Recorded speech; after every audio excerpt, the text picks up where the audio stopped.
반갑습니다. 돌집사TV입니다. 자, 이번 시간부터는 유통관리사 2급에 나오는 핵심 내용들만 한번 추려서 말씀드려볼까 싶습니다. 자, 여기서 나오는 내용들만 충분히 잘 숙지를 하셔도 합격하실 수 있다는 거 아시면서 한번 들어보셨으면 좋겠습니다. 자, 먼저 시험에 나오는 용어들 한번 이해해 보겠습니다. 자, 이 용어에 대한 설명으로 시험 문제가 자주 나오고 있으니 다 집중해 주셨으면 좋겠습니다. 자, 먼저 1번. 리쇼링이란 말이 있어요. 자, 해외에 있는 자국의 기업에게 여러 가지 혜택을 제공해서 자국으로 다시 옮기려는 현상이다.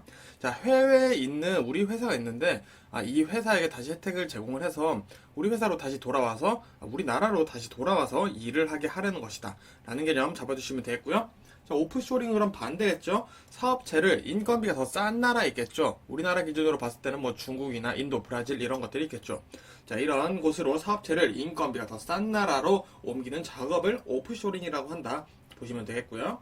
자, 지연 전략이라고 있습니다. 자, 제품을 어느 정도까지만 완성해 두는 거예요. 자, 다 완성시켜 두지 않고 한 90%만 완성해 놓는 겁니다. 자, 그리고 소비자의 정확한 요구, 취향 이런 것들을 조사를 해요. 그 다음에 그것을 반영해서 마지막을 완성을 하는 것이 지연 전략이다 라고 보시면 되겠고요. 자, 기민성 생산 방식, 기민성, 빠르다라는 거죠. 자, 빠른 피드백과 협력을 통해 효율적인 성과를 내려는 방식이 기민성 생산 방식이다. 자, 그럼 린 생산 방식은 뭐냐? 생산에 필요한 인력, 설비, 기술만 유지하면서 생산 비용은 줄이고 생산 효율을 극대화하는 생산 방식이다 라고 보시면 되겠습니다. 자, 그리고 추가로 알아두실 거, 시험에 온누리 상품권 유효기간 문제가 나와요. 자, 요거 뭐 시험에 3년, 4년 이런 식으로 나올 수도 있는데, 자, 온누리 상품권 유효기간 5년이다 라는 거 알아두시고요. 자, 이익 분배제 한번 볼까요? 자, 정해진 기준에 따라, 어느 정도 기준이 있네요. 이 기준에 따라서 임금 외에, 임금이 아닌 거죠. 임금 외의 이윤을 분배하는 것이 이익 분배제다. 보시면 되겠고요. 자, 종업원 지주제, 자, 요 대기업에서 많이들 하고 있죠. 자사 주식의 일부를 분배하는 거예요. 임직원들한테. 그래서 요거는 또 집단 성과금의 한 유형이다라고 볼 수도 있겠습니다. 자, 그리고 파레토의 법칙 지금 외울게요. 시험에 자주 나옵니다. 자, 80% 결과물은 상위 20%에게 생산된다라는 법칙이 파레토고요. 요거 반대로 볼게요. 롱테일의 법칙입니다. 자, IT와 기술 발전을 하다 보니까 상위 20%가 다수 80%로 이동을 하고 있다라는 게 이제 롱테일의 법칙이다. 요 파레토의 법칙 헷갈리시면 안 되고요. 자, 그리고 단수 가격 결정법 보겠습니다.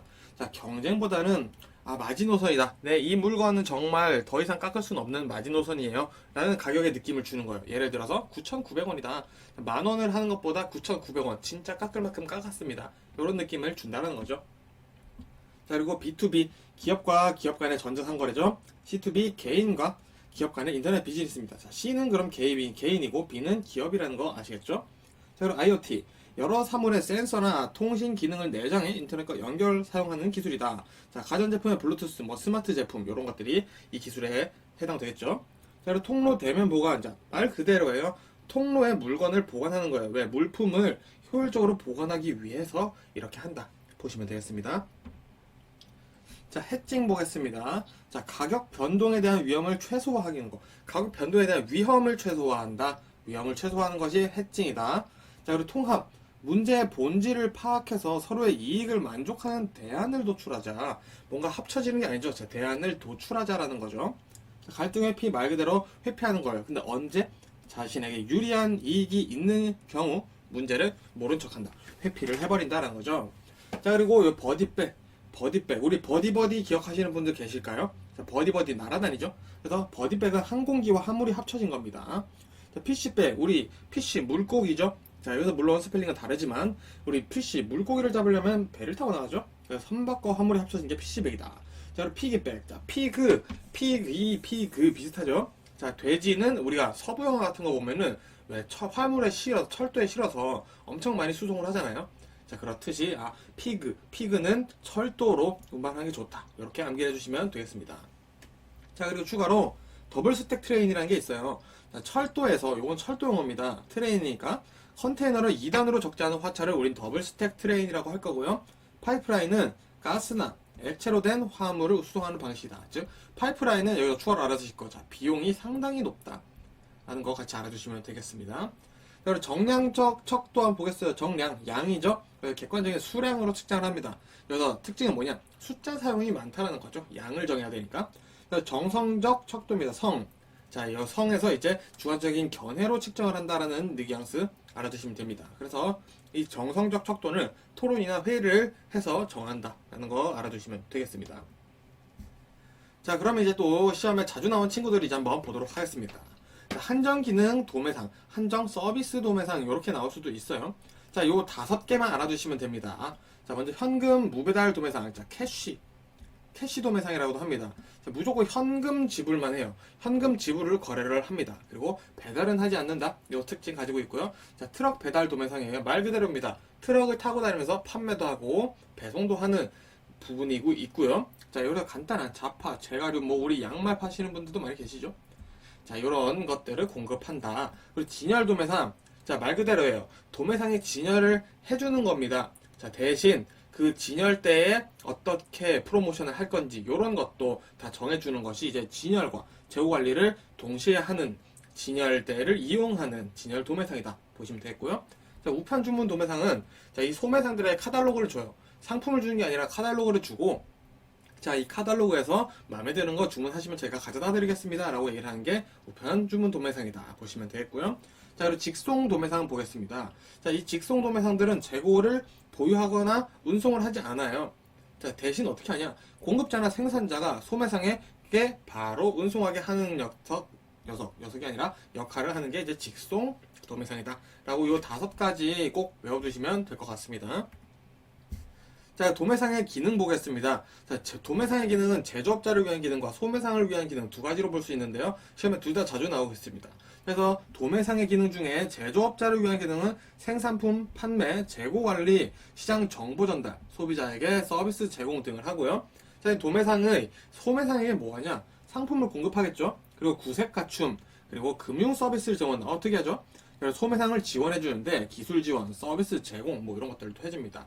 그리고 고객 지원 추가로 마찬가지 하고요. 소량 분할 판매도 한다. 자, 저희 시험 특이한 거 뭐 나오겠죠? 자, 금융 서비스 늘 단골로 나오고 있다는 거 알아두시면 되겠습니다. 자, 이어서 물류 아웃소싱 볼 건데요. 이 물류 관리사 뿐만 아니라 유통 관리사에서 우리가 알아야 되는 뉘앙스가 한 가지가 있어요. 자, 먼저 협동이다. 협력이다. 자, 우리 지금 전 세계적인 추세는 기업들이 협력과 협동을 하는 추세로 가고 있습니다. 즉 시험에 누가 협동을 한다, 협업을 한다, 혹은 개인이 한다, 혼자 하는 게 낫다 이런 말들이 나왔을 때 무조건 혼자보다는 이제는 협동, 협력하는 것이 더 낫다. 그게 더 맞는 말이다라는 뉘앙스 알아두시면 좋겠고요. 그리고 아웃소싱에 대한 이해를 지금 제가 또 도와드리도록 하겠습니다. 자, 아웃소싱이라는 단어가 시험에 나온다. 자, 그럼 요 5가지 내용을 이해를 해주시면 됩니다. 자, 먼저 비용 절감 효과를 측정한다. 자, 지출되는 물류 비용을 정확히 파악하자. 그래서 우리 효율성을 높여보자 라고 하는 게 아웃소싱의 개념이고요. 자, 고객 서비스와 비용을 절감하자. 마찬가지죠. 자, 아웃소싱의 목적은 기업 전략과 당연히 동일해야겠죠. 자, 그리고 인력 관리를 통한 사기 증진이다. 자, 물류를 내 아웃소싱을 줌으로써 자, A 회사가 B 회사에게 아웃소싱을 줬어요. 자, 그럼 A 회사는 이 아웃소싱을 준 만큼 새로운 일을 할 수도 있겠죠. 자, 그런 것들 인력 관리를 함으로써 사기 증진을 할 수 있다는 내용이 되겠고요. 자, 최고 경자의 관심과 지원 당연한 얘기죠. 반드시 필요한 요소입니다. 요거는 시험 부분에 나오기도 하고 있고요. 자, 그리고 고객 만족의 목표다. 결국 최고는 뭐다? 고객 만족을 위한 것이다. 왜? 고객 만족이 수익률로 연결되고 있기 때문이다 라는 거, 이 전체적인 내용을 이해를 하신다면은 어떤 보기 문제가 나와도 풀 수 있다라는 거. 그래서 이 뉘앙스, 이 전체적인 느낌을 꼭 익혀 두셔야 합니다. 한번 상표에 대해서 보도록 하겠습니다. 자, 개별 상표란 자, 유통업자가 자체적으로 만든 브랜드예요. 우리 PB 상품이라고 하죠. 자, 무상표, 광고비와 포장을 간소화하여 원가를 절감시키는 상표다. GB라고 하고요. 점포상표, 소매업자들이 사용하는 브랜드다. SB라고 하고요. 경쟁상표, 후발 진입한 브랜드에 대항하기 위한 저가 상품이구나. 경쟁 상표는 FB라고 합니다. 그리고 전국 상표, 제조업체가 개발, 생산, 프로모션 등을 맞춘 거죠. 그래서 NB다. 자, 여기서 가장 중요한 건 뭐다? PB와 NB는 꼭 외워두셔야 된다라는 거 말씀드립니다. 자, 그럼 이 경제 분석 관계에 대해서 한번 이해를 해보겠습니다. 자, 먼저 업태 간 경쟁 분석이에요. 자, 유사 상품을 파는 상이한 소매업체 간 경쟁 구조 분석입니다. 자, 이게 무슨 말이냐? 자, A 가게에서는 국밥을 팔아요. 자, 근데 B 가게에서는 쭈꾸미를 팝니다. 자, 근데 고객들이 나 국밥 먹을까? 쭈꾸미 먹을까? 이렇게 고민을 하는다라는 상황을 봤을 때 이거는 업태 간 경쟁 분석이다. 둘 다 먹는 거 파는 건 똑같은데 어쨌든 소매 업태 뭘 파는지는 다르죠. 이게 업태 간 경쟁 분석이고요. 자, 이번에는 업태 내 경쟁 분석입니다. 유사 상품을 파는 동일한 소매 업체 간 경쟁 구조다. 자, 요거는 A도 팔고 B도 국밥을 팔아요. 자, 둘 다 국밥집을 팔아요. 자, 유사 상품을 팔죠. 그리고 동일한 소매 업체 맞죠? 이럴 때는 이제 업태 내 경쟁 분석을 해봐야 된다 라고 보시면 되겠고요. 자, 잠재 경쟁 분석은 신규 소매 진출 예정, 신규 점포가 생길 것 같은 거죠. 자, 신규 소매 진출 예정 사업체나 업종을 파악하는 것이 잠재 경쟁을 우리 가게에 잠재 경쟁이 있을까? 이런 것들을 파악해 보는 거죠. 자, 그리고 경쟁 보완 관계 분석이 있어요. 자, 고객들이 있겠죠. 자, 이 고객들의 선호도나 얼마 버시는지 소득 그리고 이 특성들을 파악해서 분석을 하는 게 경쟁 보완 관계 분석이다 보시면 되겠고요. 자, 5번 위계별 경쟁 분석이라는 게 나옵니다. 자, 근데 얘는 시험 문제 무조건 요 단어가 나와요. 도시의 도심, 부도심, 지역 중심, 지구 중심, 경쟁 관계 하면서 어쩌고저쩌고 그래서 말인데 이러면서 계속 보기가 늘어납니다. 자, 근데 시험 문제 도심, 부도심, 지역 중심, 지구 중심 이렇게 내용 나온다. 그럼 무조건 위계별 경쟁 분석 얘기를 하고 있는 거구나 라고 이해를 해주시고 문제 푸셔도 됩니다. 자, 품질 관리 비용 한번 이해해 보도록 하겠습니다. 시험에 가장 자주 나오는 요 세 가지만 알아두시면 돼요. 자, 내부 실패 비용. 자, 말 그대로 내부에서 실패한 거죠. 자, 선적이나 추가 전에 발견된 제품 불량. 즉 무슨 말이냐? 손님, 고객에게 물건이 도착하기 전이죠. 이 상태는. 그때 발생하는 비용이에요. 어떤 검사? 뭐 재검사 이런 것들 때문에 비용이 발생해요. 근데 고객에게 물건이 도착하기 전에 발견한 것이 내부 실패 비용이다. 자, 외부 실패 비용은 반대겠죠? 고객에게 발송했는데 제품 불량이 있어요 하고 막 반품을 하고 막 그래요. 이런 것들은 우리 외부 실패 비용이라고 한다. 자, 근데 평가 비용이라고 있는데 이게 내부 실패 비용이랑 비슷합니다. 이거 질문하시는 분들 많이 계시더라고요. 그래서 요거는 내부 실패 비용과 차이점이 뭐냐? 자, 평가 비용은 제품 생산 과정에서 발생한 제품 불량이에요. 자, 내부 실패 비용은 고객에게 가기 전에 생긴 불량이죠. 그래서 제품 생산 과정에서 발생한 제품 불량, 뭐 너트가 고장났다. 자, 뭐 태양열 선풍기가 있는데 태양열 받침대가 고장났다. 자, 그러면은 다시 만들어야겠죠. 이런 경우에는 이제 평가 비용으로 들어간다라는 거. 이 내부 실패 비용과 평가 비용에 대한 개념 차이 잘 이해를 해주시면 좋을 것 같습니다. 자, EOQ 한번 보겠습니다. 경제적 주문량이라고 하는데요. 자, 재고 유지비와 재고 주문 비용을 더해서 연간 재고 비용의 최적화를 위한 1회 주문량을 결정하는 데 사용된다. 즉, 자, 재고 비용을 내가 잘 생각을 해서 주문할 것이다 라는 개념인 거죠. 자, 이 EOQ의 기본 가정들이 시험에 나오는 경우가 있습니다. 자, 먼저 이 EOQ는 수율량은 내가 항상 일정하다고 가정을 하고 주문을 해요. 그리고 단위 구입 비용은 주문 수량과 상관없이 일정하다라는 거. 그리고 연간 단위 재고 유지 비용이 있겠죠. 자, 이것도 수량과 상관없이 일정하다. 그리고 주문 비용은 수량과는 상관없이 일정하다라는 거. 왜? 내가 몇 회 주문하는 것에 따라서 다르니까. 그리고 주문량은 항상 한 방에 입고된다. 그러니까 나눠서 입고된다는 게 아닌 거죠. 그리고 리드 타임이 없거나 일정하다라고 가정을 하고 있고요. 자, 항상 재고가 부족하진 않다라고 얘기를 하고 있다라는 거. 이 기본 가정 7가지 정도 머릿속에 담아두시면 좋을 것 같습니다. 자, 그럼 부채에 대해서 한번 보겠습니다. 시험에 나오는 부채는 단기 부채, 장기 부채 두 개밖에 없습니다. 자, 단기 부채와 장기 부채 차이는 1년 이내인지 1년 이상인지 차이 보시면 되고요. 단기 부채는 지급, 어음, 외상매입금, 미지급금, 단기 차입금, 선수금, 예수금, 환불 부채 등이 포함되어 있고요. 장기 부채 1년 이상이죠. 보증금, 장기 차입금, 장기 매입 채무, 퇴직급여 충당 채무, 이연 법인세, 부채 등이 된다는 거 보시면 되겠습니다. 자, 이번에 또 시험에 자주 나온 친구 이제 유통의 효용 한번 보겠습니다. 자, 먼저 나오는 게 시간 효용이에요. 자, 보관 기능으로서 생산과 소비 시간을 극복한다. 자, 요런 거죠. 편의점이 있는데 24시간 편의점이에요. 자, 그러면은 고객은 언제든지 가서 내가 포켓몬스터 빵을 살 수 있었으면 좋겠지만, 자, 포켓몬스터 빵을 살 수 있다라는 거죠. 그럼 장소 효용은 뭐냐? 운송 기능으로 생산지와 소비지 장소 차를 극복한다. 자, 내가 여기 사는데 여기 편의점이랑은 2km 떨어져 있고요. 자, 여기 다른 편의점과는 500m밖에 안 돼요. 그럼 나는 이쪽으로 가겠죠. 자, 그러면 여기가 나한테는 장소 효용이 더 좋다라는 개념이 될 거고요. 자, 소유 효용, 생산자와 소비자 간의 소유권이 이동된다. 자, 요거는 간단히 보시면 돼요. 내 돈을 주고 물건을 사면은 법적으로 이건 제 거죠. 자, 그 얘기를 이제 소유 효용이다라고 보시면 되겠고요. 형태 효용. 자, 상품은 적절한 수량으로 분할하고 분배한다. 자, 그래서 이 형태 효용을 조금 외워주셔야 돼요. 다른 거는 한 번 들어도 이해가 금방 되는데 형태 효용은 분할하고 분배를 해주는 거구나 라고 외워두시고 넘어가면 되겠습니다.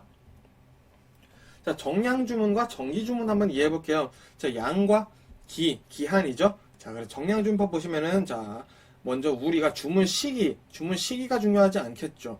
자, 양이 중요한 겁니다. 그래서 이 정량 주문법을 사용하는 경우는 표준 부품을 주문하는 경우, 품목이 많은 경우, 그리고 고정되어 있는 주문량, 그리고 일정하지 않는 주문 시기거나 저가 물품 등은 우리 정량주문법을 사용한다. 자, 그리고 이 정량주문법은 경제적 주문량 EOQ로 계산해서 발주량을 정한다. 왜 EOQ는 아까 몇 회라고 그 회가 중요하다 그랬죠. 그래서 이 정량주문법은 EOQ를 사용하는 거고요. 정기주문법은 말 그대로 기간을 정해놓고 사는 겁니다. 일, 주, 월, 길게는 연, 분기 이렇게 될 수도 있겠죠. 그래서 전용 부품을 주문하거나 품목이 적거나 주문량이 굉장히 유동적이거나 일정한 주문 시기 그리고 고가 물품인 경우에는 우리가 정기주문법이다 라고 이해를 해두시면 되겠습니다. 발주 시기를 정해두고 기간별로 발주하는 방식이다 라고 해서 정리해서 머릿속에 담아두시면 되겠죠. 자, 이번에는 양적 척도와 질적 척도 비교해서 한번 외워보겠습니다. 자, 먼저 양적 척도에는 등간 척도와 비율 척도라는 게 있어요. 자, 등간 척도 우리 등고선 할 때 이해하시죠? 자, 우리 상의 높이를 이렇게 등고선으로 표현을 하고 있습니다. 지도에. 자, 이 등간 척도도 비슷합니다. 측정 대상을 서열화하고 순서를 정한다는 거죠. 순위를 정한다는 겁니다. 그래서 간격을 동일하게 나눠봅니다. 그래서 온도계나 시험 점수 이런 것들이 이제 우리 등간 척도에 포함된다고 보시면 되고요. 비율 척도는 숫자 0으로 시작을 하는 겁니다. 자, 0을 기준으로 해가지고 한번 수학적으로 한번 우리가 재보자 라고 얘기를 하는 거죠. 그래서 우리 몸무게나 키 이런 것들은 비율 척도에 들어간다 라는 거 차이 좀 잘 이해해서 봐주셔야 되고요. 자, 그러면 이제 질적 척도가 있습니다. 명목 척도와 서열 척도가 있는데요. 자, 명목 척도는 측정 대상을 말 그대로 분류하기 위해서 사용하는 거예요. 자, 성별, 주소. 자, 우리 주민등록번호 보시면은 남자 앞자리 1 혹은 3이죠. 여성분들은 주민등록번호 뒷자리에 앞자리 1 혹은 4입니다. 자, 이게 그냥 분류를 하기 위해서 사용한 것이다. 단순하게. 그래서 명목 척도다 보시면 되겠고요. 자, 서열 척도. 측정 대상을 분류나 속성에 따라 서열을 매기는 것. 자, 우리 직업 다 다르겠죠? 그래서 직업도 결국 서열 척도다. 그리고 우리가 달리기 시합을 했을 때 1등, 2등, 3등, 4등, 5등까지 뭐 있겠죠? 자, 그런 경우 순위를 측정하기 위해서는 우리 서열 척도를 사용한다. 라는 거 알아두시면 되겠습니다. 자, 그 추가로 척도에 대한 이해를 한번 해보겠습니다. 자, 의미 차별화 척도라는 게 있어요. 자, 서로 상반되는 형용사적 표현을 양쪽 끝에 표시하고 적절한 위치에 답하게 하여 응답자의 반응을 알아내려는 척도다. 자, 이런 거죠. 자, 오늘 날씨가 덥나요? 자, 그래서 더움, 추움.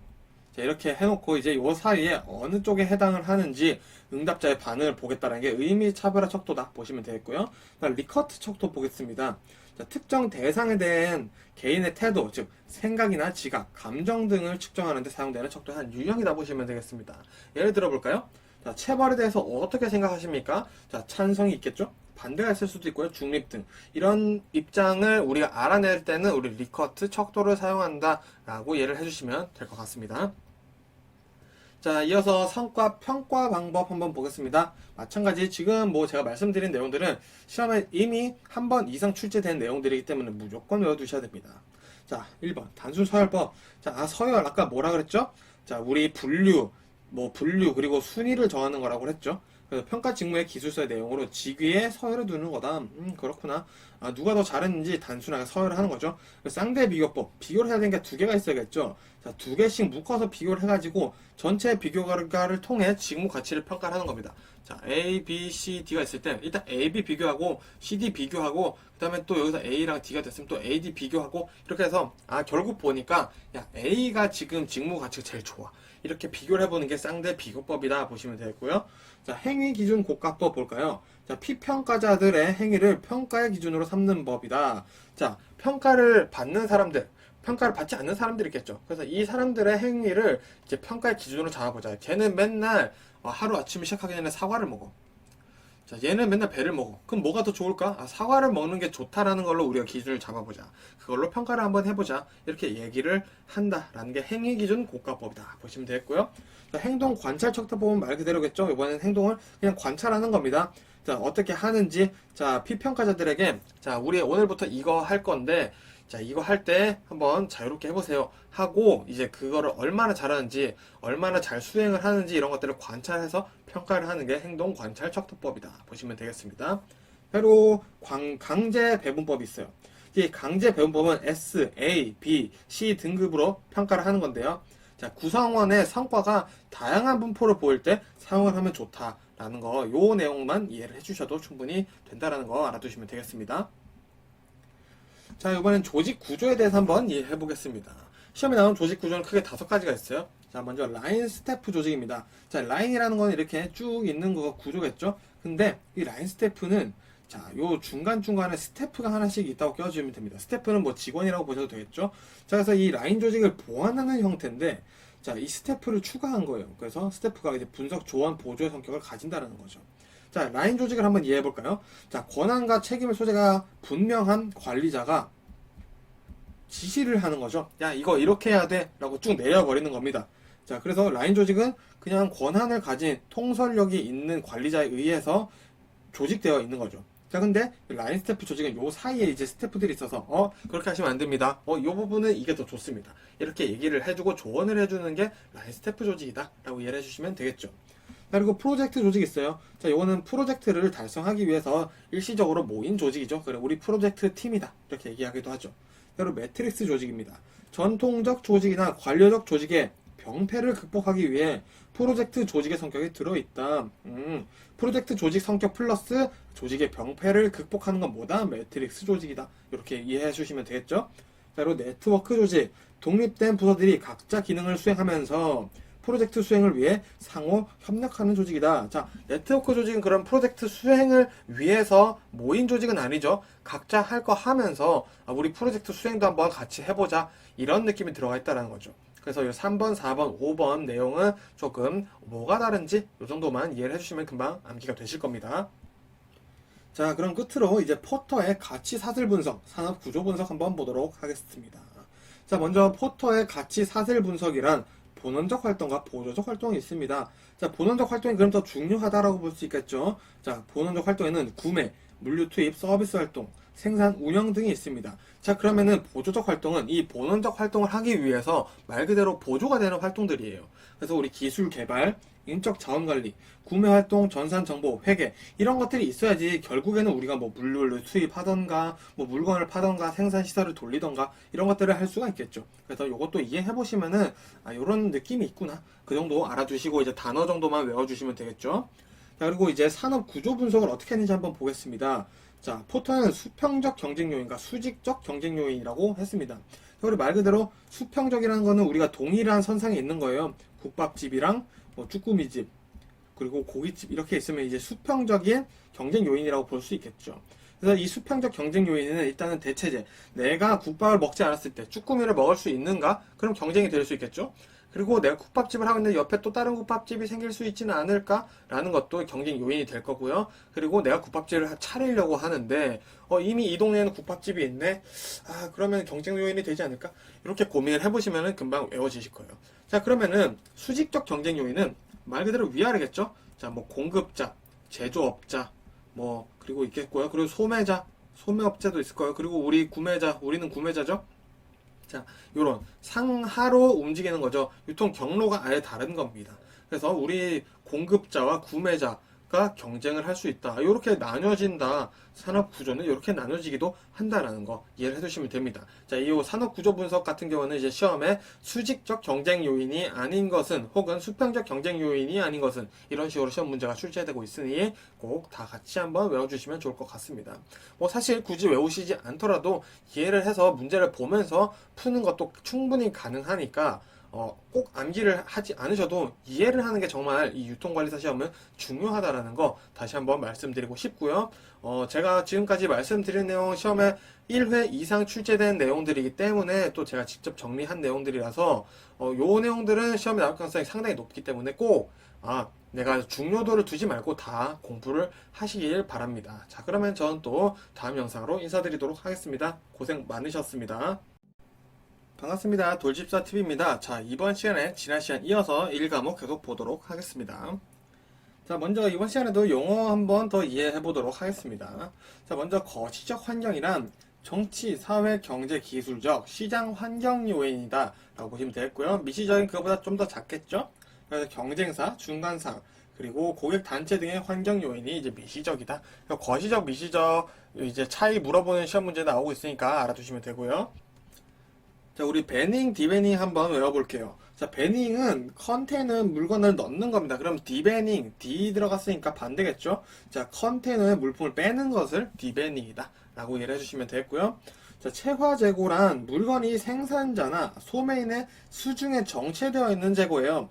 자, 소매인이 물건을 가지고 있거나 생산자한테 재고가 쌓여 있는 걸 우리가 체화재고라고 합니다. 자, 왜 발생하냐? 자, 수요 예측 실패를 한 거예요. 혹은 너무 많이 만든 거죠. 생산 과잉이나 혹은 경기 불황으로 물건이 너무 안 팔리는 경우 이 체화재고가 발생한다라는 거 이해해 주시면 되겠고요. 우리 근로계약서에 어떤 내용이 들어가야 되는지 알아볼게요. 자, 임금, 근로시간, 휴일, 연차, 유급휴가, 휴일, 그리고 그 밖에 대통령으로 정한 근로조건인데, 자, 이게 뭐냐? 자, 일단 요거 외워주고, 뭐, 예를 들어서, 그리고 추가로 퇴직금은 없다라는 거, 요거 같이 알아두시면 되겠습니다. 근로계약서에, 퇴직금을 써야 되는 거는 아니구나. 이것도 같이 이해를 해두세요. 자, 원스톱 쇼핑. 자, 원스톱 쇼핑. 한 번만 멈춘다는 거죠. 그래서 내가 멈춘 자리, 그곳에서 필요한 쇼핑을 다 하겠다는 거죠. 즉, 한 곳에서 필요한 쇼핑을 다 하는 것을 원스톱 쇼핑이다. 라고 얘기를 하고 있고요. 우리 매슬로의 욕구 이론 순서대로 외워보겠습니다. 자, 생리적 안전, 소속감의 욕구, 존경의 욕구, 자아실현 욕구. 자, 이 생한 소존자. 이렇게 해서 외워주시면 되겠고요. 생리적 욕구가 가장 낮은 단계의 욕구다라는 거 알아두시면 되겠습니다. 자, 9번. 우리 지난 시간에 봤죠? PB입니다. 자, 유통업체가 차별화를 목표로 개발한 상품이 PB다. NB는 제조업체가 만든 상품이다. 일단 이 정도 추가로 이해를 해주시고요. 그리고 프로슈머. 자, 프로듀스. 만드는 사람이죠. 공급자죠. 컨슈머, 소비자죠. 자, 그래서 요게 합쳐졌어요. 그래서 소비자의 의견이 이제 제품에 반영되기 시작한다는 게 프로슈머. 프로슈머들이 제품을 만드는데 참여하기 시작했다라는 개념 알아주시면 되겠고요. 자, 테넌트. 테넌트는 임차인이나 임차 전포를 영어로 얘기를 하는 거니까 당황하실 필요 없고요.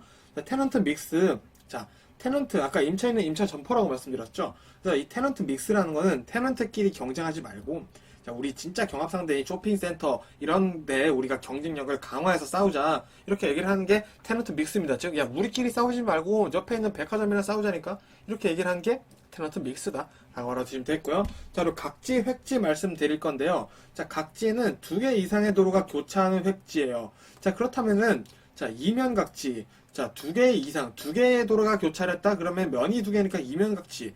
3개가 교차했다. 그러면 3면각지. 4개가 교차했다? 4면각지. 그래서 이 각지는 이면각지부터 시작한다는 거 알아두시면 좋고요. 자, 획지는 뭐냐? 자, 건축용으로 구획 정리를 하는 한 땅이에요. 그래서 이 각지가 결국에는 획지죠. 근데 이 획지에 2개 이상의 도로가 교차한다. 자, 그러면은 이면각지가 되는 것이다. 라고 알아두시면 되겠습니다. 자, 그리고 티센 다각형이라는 단어 지금 외워둘게요. 자, 근접구역법을 사용해서 소비자들이 가까운 쇼핑센터를 이용할 선택한다. 자, 가까운 쇼핑센터를 갈 확률이 높다. 근접구역법을 사용해서 보니까, 야, 가까운 데 가지 너는 멀리 가냐? 물론 멀리 있는 곳이 더 좋으면 멀리 갈 수도 있겠다만, 자, 편의품 이런 것들을 살 거라면은 가까운 데 가는 게 낫지 라고 얘기를 하는 게 티센 다각형이다 라고 보시면 되겠고요. 그리고 추가로 점포의 가장 좋은 형태는 직사각형이다 라는 거 알아두시면 됩니다. 정사각형이 가장 좋은 형태가 아닙니다. 자, 그리고 6 시그마라는 거 있습니다. 수학이 나오는 게 아니라, 자, 이 6 시그마라는 게 100만 분의 3.4라는 뜻이래요. 그래서 야, 우리 고객 만족과 품질 혁신을 잘 해가지고 결합률을 6 시그마 100만 분의 3.4로 낮추자라는 의미를 가지고 있는 게 이 유통관리사에서는 6 시그마다 라고 알아두시면 좋을 것 같고요. 자, 리엔지니어링. 자, 기업의 구조나 경영 방식 등을 개선하는 거예요. 다시 개선하는 거죠. 그래서 우리 구조와 경영 방식을 개선해서 경쟁력을 갖추자라고 얘기를 하는 게 리엔지니어링이다. 보시면 되겠고요. 자, 식품. 우리가 당연히 식품은 아니지만 시험에 이렇게 나옵니다. 인간이 섭취할 수 있는 가능성이 있는 제품. 자, 근데 약품은 제외한다라는 거 알아두시면 좋고요. 집단 급식소. 다수의 대중이 음식을 섭취하는 장소다. 자, 대신 영리 목적이 아니라는 거. 요걸 알아두셔야 되고요. 자, 식품 이력 추적 관리. 자, 제조, 가공, 판매 단계에서 문제가 생겼을 때 그 식품을 추적하여 조치하는 과정이 식품 이력 추적 관리다. 즉, 이 식품이 어디서 왔어를 맞는데 문제가 생겼을 때 조치를 하기 위해서 알아내겠다라는 거죠. 야, 이 김치 진짜 맛있네. 그 국내산이야? 이거는 식품 이력 추적 관리가 아니라는 겁니다. 자, 그리고 기구, 식품에 닿는 물건, 식품 채취 물건, 위생용품 등이 다 해당된다라고 보시면 되겠고요. 자, 이번에 유통 경로 변화 한번 순서 외워보겠습니다. 자, 싱글 채널, 듀얼 채널, 멀티 채널, 크로스 채널, 옴니 채널. 자, 싱글 채널 1개죠. 듀얼 채널은 2개죠. 멀티 채널은 2개 이상이죠. 자, 그리고 나서부터 이제 크로스 채널, 옴니 채널로 변화해 간다. 이렇게 해서 이해해 주시면 되겠고요. 자, 대규모 점포. 일단은 뭐 내용은 길지만 매장 면적의 오타있네요. 면적의 합계가 3000m 제곱 이상인 곳이다. 라고 알아두시면 되겠습니다. 자, 그럼 이제 또 시험에 나오는 내용들 한번 보도록 하겠습니다. 자, 서브퀄 한번 이해해 보겠습니다. 자, 서브퀄이라는 거는 서비스 플러스 퀄리티가 합쳐진 거예요. 그래서 서비스 퀄리티에 대해서 얘기를 해보자 라는 건데, 이 서브퀄에는 유형이 5가지가 있습니다. 시험 문제 어떻게 나올까요? 자, 이 중에 서브퀄에 해당하는 유형이 아닌 것은 이렇게 해서 하나 들어오기 딱 좋겠죠. 자, 먼저 유형 보면 유형성, 설비나 장비 등 물리적으로 구성된 외양을 유형성이라고 보고요. 신뢰성, 자, 신뢰를 바탕으로 업무가 수행돼야지 서비스 퀄리티가 높겠죠. 응답성, 고객의 부름에 준비된 서비스를 제공한다.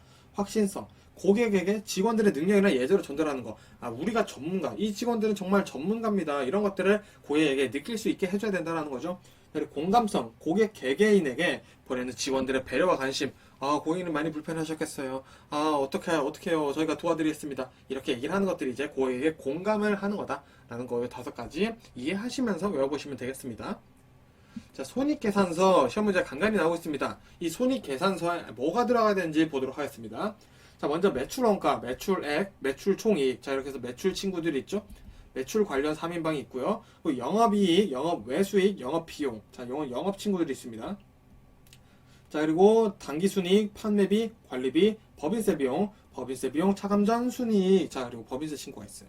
자, 근데 요게 자, 매출 관련, 영업 관련, 법인세 관련 이렇게 해서만 외우시면 안 됩니다. 이 매출 원가가 뭐 매출액도 있고 매출 총이익도 있기 때문에 이 단어들이 막 바뀔 수도 있어요. 매출 순이익 막 뭐 이런 식으로 바뀌어서 나올 수 있기 때문에 구체적으로 잘 외워주셔야지 또 실수하지 않는다는 거. 열심히 공부했는데 헷갈려서 틀리면은 억울한 거 뭐 다들 잘 알고 계시리라 믿습니다. 그래서 이거는 좀 구체적으로 잘 외워주시고요. 자, 해리슨의 조직 문화 유형 한번 보겠습니다. 총 4가지가 있어요. 먼저 거친 남성 문화. 자, 거쳐요. 그러니까 위험 요소가 많고요. 대신 피드백이 빨라요. 성격이 급하죠, 남자들이. 그래서 성패의 차이가 대신 큽니다. 그리고 그 성패가 분명하게 나타나요. 자, 이 거친 남성 문화에는 강력한 리더의 경험과 행동이 반영되고 있습니다. 그럼 열심히 일하고 노는 문화는 어떨까요? 자, 대신 위험 요소는 낮아요. 대신 피드백도 빠릅니다. 좋네요. 거친 남성 문화보다. 자, 그리고 근면하고 모험보다는 안정적인 일상적 업무를 주로 하는 문화가 열심히 일하고 놀 땐 논다. 할 땐 팍, 쉴 땐 푹이죠. 자, 사운을 거는 문화. 자, 벌써 위험해 보입니다. 자, 위험 요소가 많고 피드백이 느려요. 성패에 또 차이가 커서 모험 요소가 있지만 이 결과가 늦게 나와서 답답합니다. 자, 그리고 이 사원을 거는 문화는 의사결정을 상급자가 해요. 하지만 일상적인 결정은 하급자가 한다. 즉, 자, 우리 앞으로 100만원 올릴 겁니다 하면은 그 100만원을 어떻게 올릴 건지 그 결정들 있는 하급자들이 한다는 거죠. 그리고 과정 문화입니다. 자, 과정 문화 뭔가 안전해 보이죠? 과정이 있는 것 같아요. 그래서 위험 요소가 낮고 피드백이 느립니다. 자, 현실에 충실하면 안정적이지만 성패 여부 결과가 마찬가지로 좀 오래 걸리네요. 자, 그리고 은행, 정부, 공기관 등이 해당하는 문화다. 자, 안정이 필요한 곳들이 어딜까? 공기관, 은행, 정부 뭐 이런 것들이 해당이 되겠죠. 자, 이렇게 해서 이것도 읽다 보면은 요 차이가 뭔가 이름에서 느껴진다. 이렇게 감이 오셨으면 좋겠고요. 리더십의 종류 한번 이해해 보겠습니다. 자, 먼저 카리스마. 자, 카리스마라는 것은 우리가 내용은 알고 있지만 구성원에 대한 리더의 믿음과 흔들리지 않는 확고한 의지를 가지고 있는 리더예요. 그래서 이 리더에 대한 존재감이 엄청 큽니다. 그리고 변혁적 리더십이라는 거는 자, 리더에 대한 구성원이 신뢰를 갖게 하는 거예요. 자, 구성원들이 리더에 대한 신뢰를 갖게 하는 카리스마와 조직 변화가 필요할 때 변화를 이끌고 새로운 비전을 제시할 줄 아는 리더십이 변혁적 리더십이다 라고 알아보시면 되겠고요. 자, 참여적 리더십이다. 자, 이 카리스마가 있어요. 그리고 구성원이 업무 관리를 합니다. 그리고 의사결정에 구성원들을 참여시키는 리더십이 참여적 리더십이다. 되게 민주적이다 라고 보시면 되겠죠. 그리고 성취지향적입니다. 자, 성과를 강조하고 구성원들에게 목표를 설정시켜서 이 구성원이 달성할 것이라는 믿음을 가지고 이 리더십을 행하는 게 성취지향적 리더십이다. 보시면 되겠고요. 자, 그리고 요즘 가장 좋은 리더십, 서번트죠. 자, 먼저 경청하며 설득과 대화로 업무를 추진하며 사람이 아주 중요한 자원이다라고 생각하는 리더십이 서번트 리더십이다. 자, 우리 회사의 부장님이 과연 그러신 분인가 한번 고민해보면서 우리 회사의 임원들은 어떤 리더십을 가지고 있나 한번 대입해보면서 외우시면 재밌을 것 같습니다. 자, 경로 파워 한번 이해해 보도록 하겠습니다. 자, 요 단어들을 이해를 하는 거예요, 사실은. 근데 이 파워라는 표현으로 시험 문제에 나오고 있습니다. 자, A와 B를 설정해 놓고 설명을 드리고 있습니다. 자, 이 강제력은 A가 B에게 행사하는 처벌이에요. 근데 이 처벌이 벌만 주는 건 아니에요. 자, 하지만 끼워 팔기, 지적권 철회, 대리점 보증금 인상 등 약간 손해를 가한다라고 볼 수 있겠죠, 이 강제력이라는 것은. 자, 그럼 보상력은 조금 반대일 수 있습니다. A가 B에게 이익을 주는 거예요. 보상을 제공하는 거죠. 리베이트를 준다거나 할인, 금융지원, 판촉 지원 등이 이제 보상력에 해당할 거고요. 합법령은 행사하는 영향입니다. 자, 그래서 우리가 이해를 해보면은 상표 등록, 특허권, 프랜차이즈의 권리 이런 법과 관련된 내용들이죠. 그래서 합법인지 이 합법적인 행동을 하는 것이 또 이제 합법력이다. 보시면 되겠고요. 자, 준거력. 자, 우리 준거 어디에 속한다 이렇게 내용하죠. 그래서 A가 B에게 일체감을 가지게 하는 거예요. 자, 우리 회사에 너가 포함되어 있어. 그러면 나도 이 회사의 구성원이구나. 우리 회사의 임원이야. 일원이야. 이렇게 긍지, 보람, 회사 목표, 소속감을 함께 가질 수 있게 해주는 게 준거력이다 라는 거 이해해 주시면 되고요. 자, 전문력은 이제 A가 B에게 전수하는 기술 등이 되겠죠. 우리의 경영 지식, 직원 관리 노하우, 시장 정보력. 그래서 이런 경로 파워는 우리 프랜차이저 생각하시고 한번 이해를 해보시면 좋을 것 같습니다. 자, 그리고 정보력. 시장 정보나 소비자 정보, 제품 정보 등을 이제 공유를 하면서 서로 생기는 영향이다라고 보시면 되겠죠. 그래서 이 다음 중 강제력에 해당하는 것은 무엇인가 해서 시험 문제 나올 수 있으니 요 예를 들어드리는 것도 다 같이 외워주시면 좋을 것 같습니다. 자, 이어서 중간상의 필요 이유 한번 보도록 하겠습니다. 자, 우리 유통 사이에 중간상이 있어야 되는 이유죠. 자, 먼저 총 거래수의 최소 원칙이 된다. 자, 유통 경로에 중간상이 개입하면서 추가가 되는 것이 아니라 이 중간상이 단순화, 통합화 되면서 거래 비용을 오히려 감소시켜주는 역할을 한다는 거 알아두시면 좋고요. 자, 변동비 우위 원칙이 있습니다. 자, 제조 분야와 유통 분야가 서로의 장점을 살려서 역할을 분담하는 게 비용 면에서 훨씬 유리하다라는 내용이 있고요. 분업 원칙, 변동비랑 비슷한 내용이 나옵니다. 유통 경로상에서 수행되는 수송, 배송, 보관, 위험 부담 및 마케팅 활동 등을 각 경로의 주체들이 서로 경쟁력 있는 부분의 활동을 맡아 분업하는 것이 사회적으로 경제성과 편익을 가져온다. 즉, 야, 우리 유통 경로상에 있는 여러 가지 팀들이 있겠죠. 제조업자, 공급자, 그리고 유통업자, 그리고 소매상들이 있겠죠. 자, 우리 각자 잘하는 거 하자. 각자 잘하는 거 하는 게 우리가 서로 더 이득이야. 이 얘기를 하고 있는 게 이제 분업 원칙이다 라고 보시면 되겠고요. 집중 준비 원칙은 뭐냐? 도매상이 상품을 대량으로 보관하고 있겠죠, 보통. 그렇기 때문에 사회 전체적으로 보관할 수 있는 양을 감소시키며 덕분에 소매상은 소량의 적정량만 보관한다. 자, 지금 무슨 말이냐? 100개를 만들었다고 해서 소매상이 100개 다 들고 있으면은 굉장히 창고도 넓어야 되고 부담스럽겠죠. 자, 그러면은 우리 슈퍼마켓 크기가 다들 커지면은 우리 사회 전반적으로 공간이 줄어드는 느낌이 든다는 거죠. 슈퍼마켓이 커지니까 우리가 오히려 쓸 수 있는 공간들이 줄 수 있다는 거예요, 물리적으로. 그래서 이 도매상이 좀 국지적으로 있으면서 사회 전체적으로 보관할 수 있는 양을 감소시킨다. 그렇기 때문에 유통, 공간을 좀 넓혀주고 도로도 좀 더 넓혀주는 느낌이 있다라는 내용을 지금 집중 준비 원칙이다 라고 보시면 되겠죠. 자, 물류 영역에 대해서 한번 보도록 하겠습니다. 자, 먼저 조달 물류라는 것은 자, 물류 조달 시작부터 물류를 보관하는 창고까지 입고되는 거를 우리 조달 물류라고 보시면 됩니다. 자, 그럼 조달 시작부터 이제 창고까지 갔어요. 자, 그럼 이건 조달 물류죠. 자, 생산 물류는 뭐냐? 자, 그럼 자재 창고의 출고부터 생산 공정 창고까지 입고되기까지.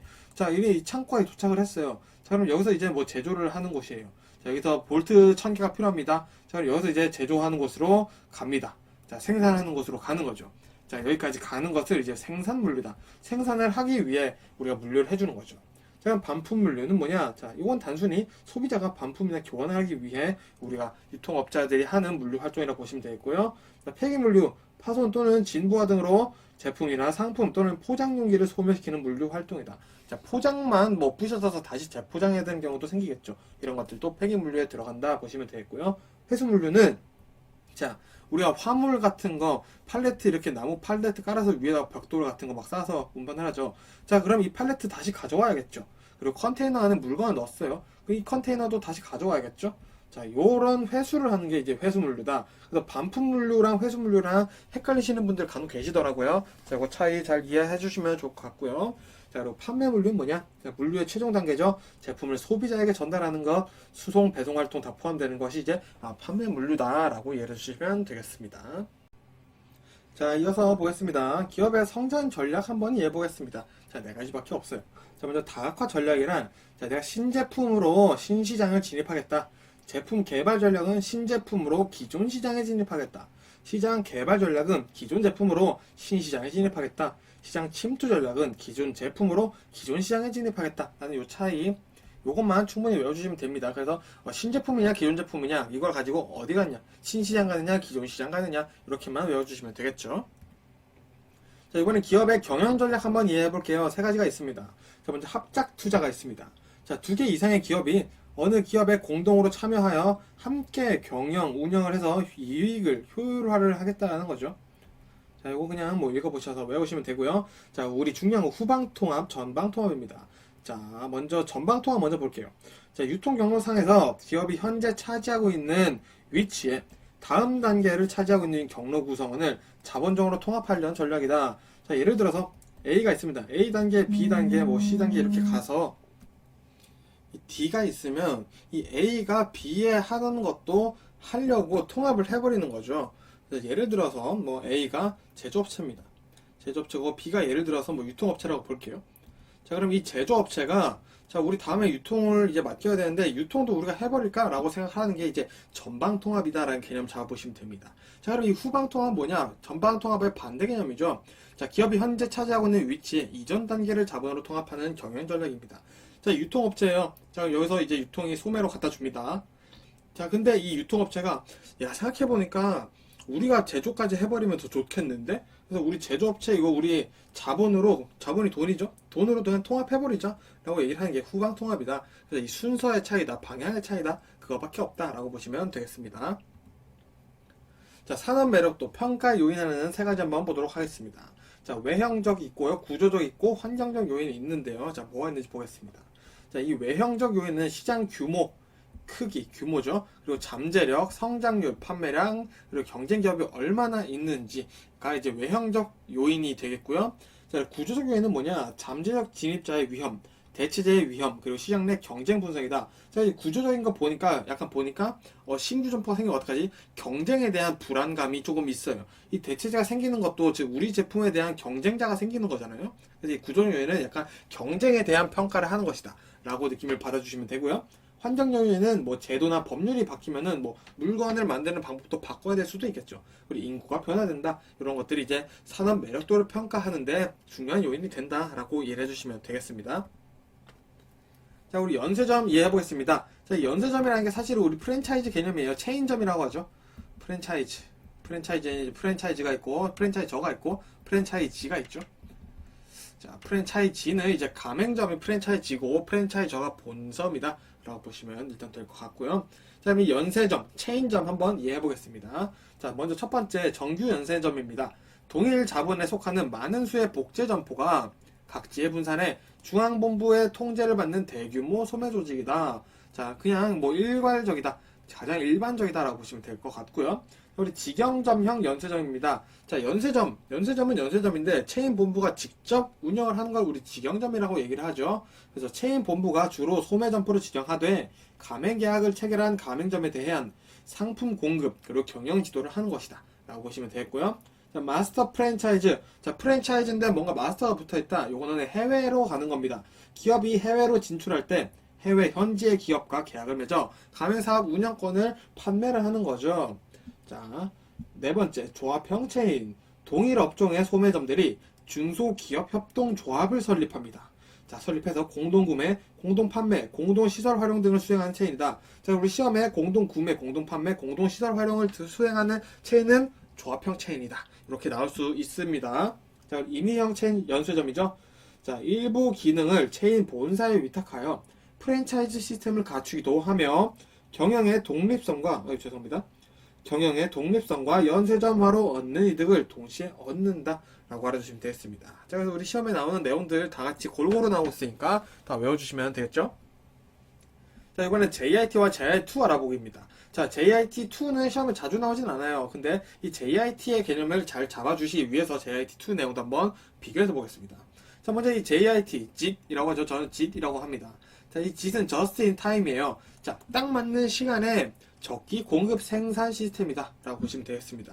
자, 그래서 발주 회사의 생산에 필요한 자재가 있겠죠. 이 자재를 적기에 공급받아서 재고 유지 비용을 최소화하여 원가를 절감하겠다라는 겁니다. 자, 무슨 말이냐? 필요한 상품이 있어요. 필요한 자재가 있어요. 근데 내가 나 10개만 필요한데 한 번 주문할 때 100개 주문해야 되나? 근데 야, 우리 10개 필요한 거 10개만 주면 안 될까? 라고 해서 10개를 주문해가지고 딱 받아서 10개 딱 다 쓰니까 자재에 대한 재고 부담, 재고 유지 비용에 대한 부담이 없죠. 그래서 이렇게 하는 거를 우리가 just in time, JIT다 라고 보시면 되겠습니다.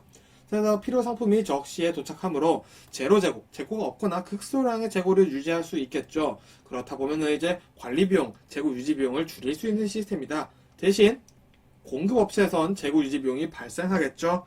자, 요 이해 같이 해주시면 되겠습니다. 그럼 JIT2는 뭐냐? 자, 발주 회사와 공급업체를 하나의 기업으로 보는 겁니다. 자, 그래서 중복 업무나 비능률적인 요소들을 제거하고 원가 절감 효율을 높이는 경영 기법이다. 자, 우리 JIT1, JIT에서는 자, 내가 필요한 자재만 받아야지. 그러면 여기서 공급업체와 발주 회사가 서로 다른 회사라는 말이죠. 근데 JIT2에서는 자, 이게 두 개를 그냥 우리 서로 한 팀이다 생각을 하고 우리 같이 일을 하자. 근데 우리 회사에서도 만일에 사과를 닦아요. 근데 이 공급업체에서도 사과를 닦아요. 그러면 둘 중 한 명만 닦으면 되죠. 자, 그래서 이런 중복 업무들, 비능률적인 요소를 줄여서 우리가 효율을 얻자라고 하는 이 JIT와 JIT2의 차이가 있다라는 거 이해를 해보시면 좋을 것 같습니다. 자, SKU 한번 이해해 보겠습니다. 자, SKU라는 것은 최소 유지 상품 단위입니다. 자, 매장에서 판매하는 상품의 최소 단위이죠. 자, 그래서 잘 안 팔리거나 신선도가 중요한 야채, 신선한 상품들이겠죠. 그래서 이런 것들이 신속하게 교체 가능하다라는 장점이 있습니다. 그래서 이 SKU, 최소 유지 상품 단위를 왜 하냐? 결국에는 고객의 욕구, 만족을 이끌어내려는 것이 핵심이겠죠. 그래서 이 SKU라는 건 결국에는 IT를 이용한다라는 거. IT가 발달하면 당연히 SKU 관리가 더 쉽겠죠. 이 내용도 같이 이해해 주시면 되겠습니다. 자, 그리고 스파 브랜드 한번 이해해 보겠습니다. 우리 스파 브랜드라고 많이들 얘기를 하는데 정확히 한번 개념 잡아볼게요. 자, 미국의 청바지 회사 갭이 처음으로 시작했어요. 만약 시험 문제에 갭 나왔다 그럼 바로 스파 브랜드다 고민하실 필요도 없고요. 자, 어쨌든 이 갭이 처음으로 시작했습니다. 자사의 기획 브랜드 상품을 직접 제조하고 유통까지 하는 전문 소매점이 스파다라고 이해를 하시면 됩니다. 그래서 이 전문 소매점이 정책 결정의 주체가 되겠죠. 그래서 대량 생산 방식을 통해 효율성을 추구하고 제조 원가를 낮추고, 왜? 대량 생산 방식 하니까 제조 원가를 낮출 수가 있겠죠. 유통 단계를 축소시켜요. 왜? 유통까지 직접 하죠. 그리고 저렴한 가격에 빠른 상품 회전을 하는 것을 특징으로 하는 것이 바로 스파 브랜드다. 그래서 정리해 볼게요. 제조 원가를 낮추고 빠른 상품 회전율을 특징으로 하고 기존 자사의 제품을 이용한 사람들의 인정을 받은 상품들을 다루고 있기 때문에 상품에 대한 고객들의 만족이 굉장히 높은 편입니다. 자, 하지만 그를 위해선 상품을 만들 때 이게 인기가 얼마나 있었지 이런 예상들이 아주 정확해야 된다라는 특징도 가지고 있다는 거 같이 이해해 보시면 좋을 것 같습니다. 자, MRP 보겠습니다. 자, MRP는 자재 소요 계획이에요. 자재를 어떻게 쓸 거냐 이거인 거죠. 그래서 적시에 정량의 물품을 제공해서 제조 수준을 최소로 유지하자. 아까 우리 재고 수준을 최소로 유지하려는 게 또 하나 더 있었죠? 자, 뭐였죠? 우리 제로 재고, 극소량의 재고를 추구하는 JIT였죠. 그래서 효율을 높이자. 이 MRP도 결국에는 같은 맥락으로 되는구나 라고 같이 외워두시면 되겠죠. JIT 친구가 MRP입니다.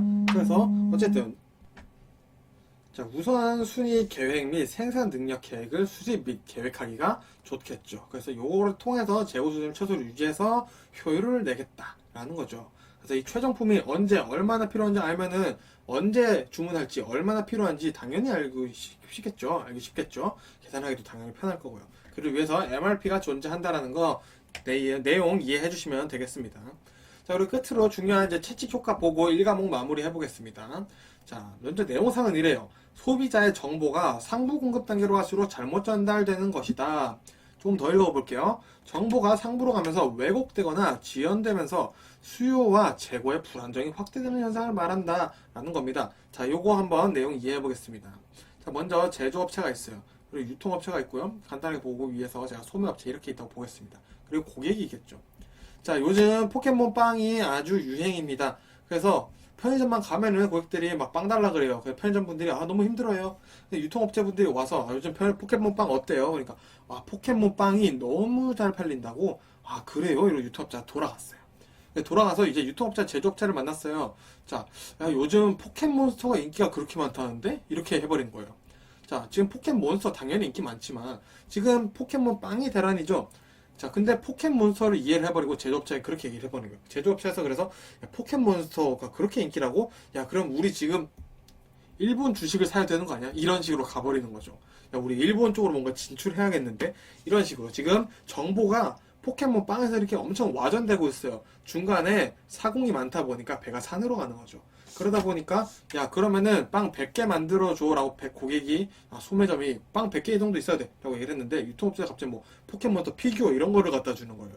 이게 더 잘 팔릴 거야 이러면서. 그러다 보니까 뭐 재고나 이런 수요 불안정이 생겨버리는 거죠.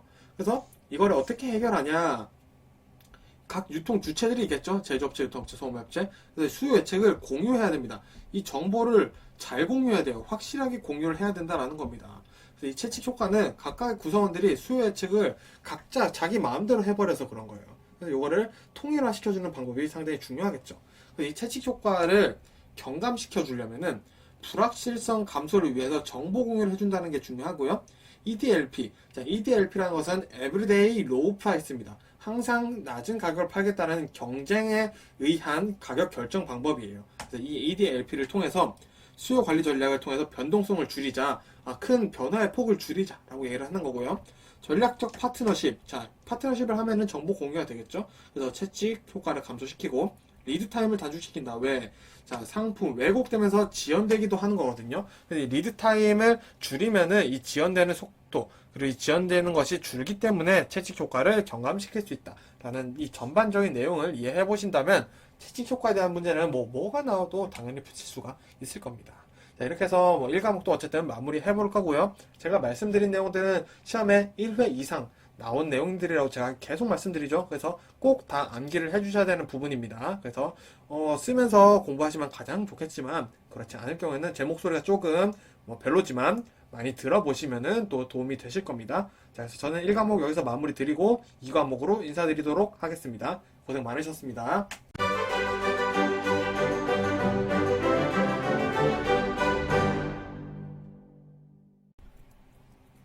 반갑습니다. 돌집사TV입니다. 자, 이번 시간에는 유통관리사 2급 핵심 내용들 한번 살펴보도록 하겠습니다. 자, 먼저 용어 이해 한번 해보도록 하겠습니다. 자, 1과목 때 나왔었죠. 자, 테넌트 믹스. 자, 이 테넌트는 뭐죠? 임차인 혹은 임차 점포를 얘기를 하는 거다라고 말씀드렸죠. 자, 테넌트 믹스는 테넌트끼리의 경쟁보다 경합상대인 쇼핑센터와 같은 경쟁력 강화에 초점을 두자. 그래서 우리끼리 싸우지 말고 우리 싸워야 될 상대를 설정해서 우리끼리 협력을 해서 경쟁력을 강화하자. 이렇게 얘기를 하는 거죠. 자, 그리고 두 번째 파워센터입니다. 자, 이 파워센터는 저가의 상품을 판다는 특징이 있어요. 자, 저가의 상품을 파는 초대형 소매센터이자 고가의 상품도 파네요. 자, 저가의 상품과 고가의 상품 둘 다 있는 게 파워센터다. 그래서 고가의 상품은 질 좋은 의류점, 선물 가게 이런 것들이 존재한다는 거죠. 그래서 이 파워센터의 특징 또 하나 보시면은 마진이 적어요. 하지만 많은 사람들의 유입을 꾀해서 수익을 얻어내겠다라는 게 파워센터의 개념이다 라고 보시면 되겠습니다. 자, 고객 전표법 보겠습니다. 자, 애플바움 하면 고객 전표법이다. 바로 선택해 주시면 돼요. 일단 이거 두 개는 무조건 외워주시고요.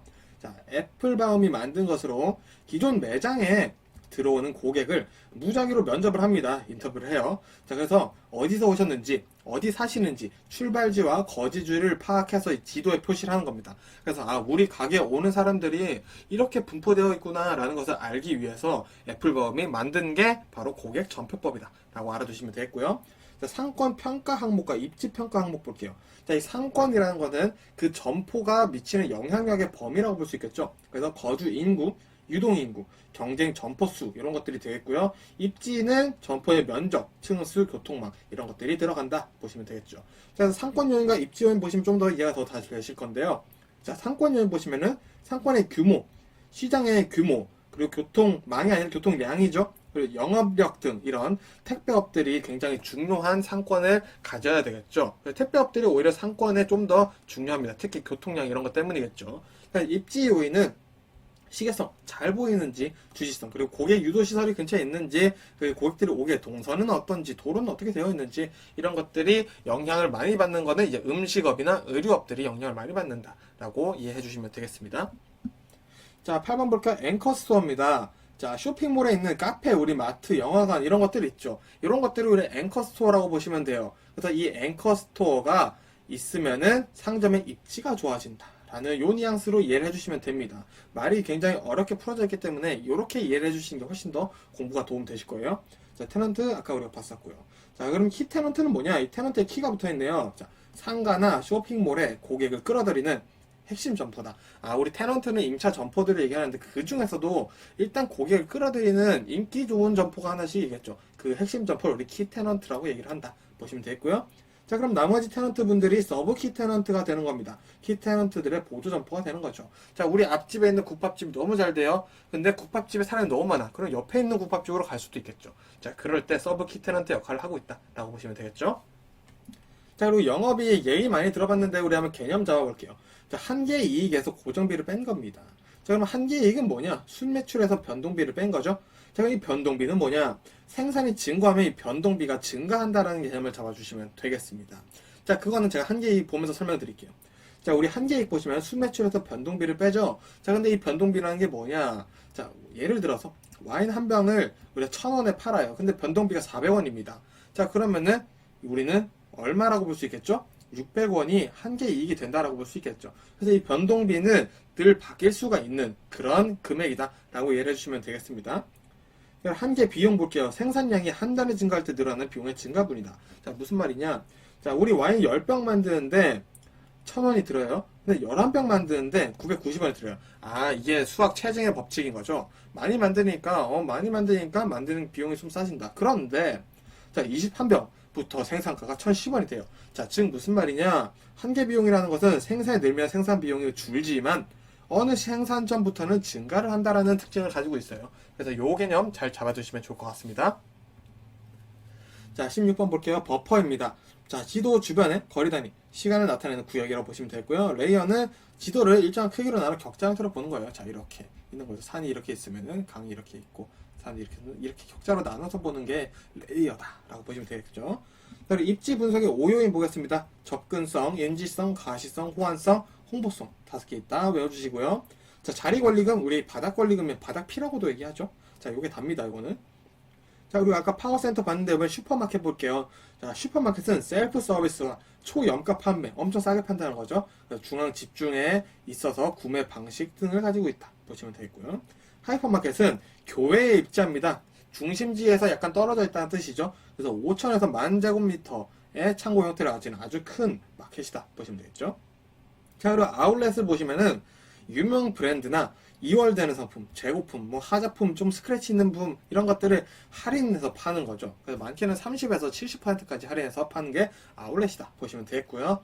자, 홈디포 맞습니다. 홈의 집에 있는 거죠. 그래서 이 주택, 홈의 개보수에 관련된 자재들이 있는 거, 철물점, 뭐 전자상, 뭐 이런 것들이 이제 홈디포에 들어간다 보시면 되겠고요. 카테고리 킬러는 뭐 사람을 이제 킬러 죽이는 건 아니지만, 자, 전문품 할인점이라고 보시면 됩니다. 소비자의 라이프 스타일의 변화에 따라서 상품 구색을 갖추고 저렴하게 파는 건데 특징은 전문품을 할인해서 저렴하게 파는 곳이다 라는 거 이해해 주시면 되겠습니다. 자, 이어서 쇼핑센터의 유형 한번 보겠습니다. 자, 아까 파워센터 나왔었죠? 자, 대형점포의 개념을 가지고요. 할인점, 할인백화점, 창고형 클럽 또는 홈디포 등 카테고리 킬러 등이 다 파워센터에 포함된다 보시면 되겠고요. 자, 네이버후드 센터입니다. 네이버후드 우리 이웃이죠?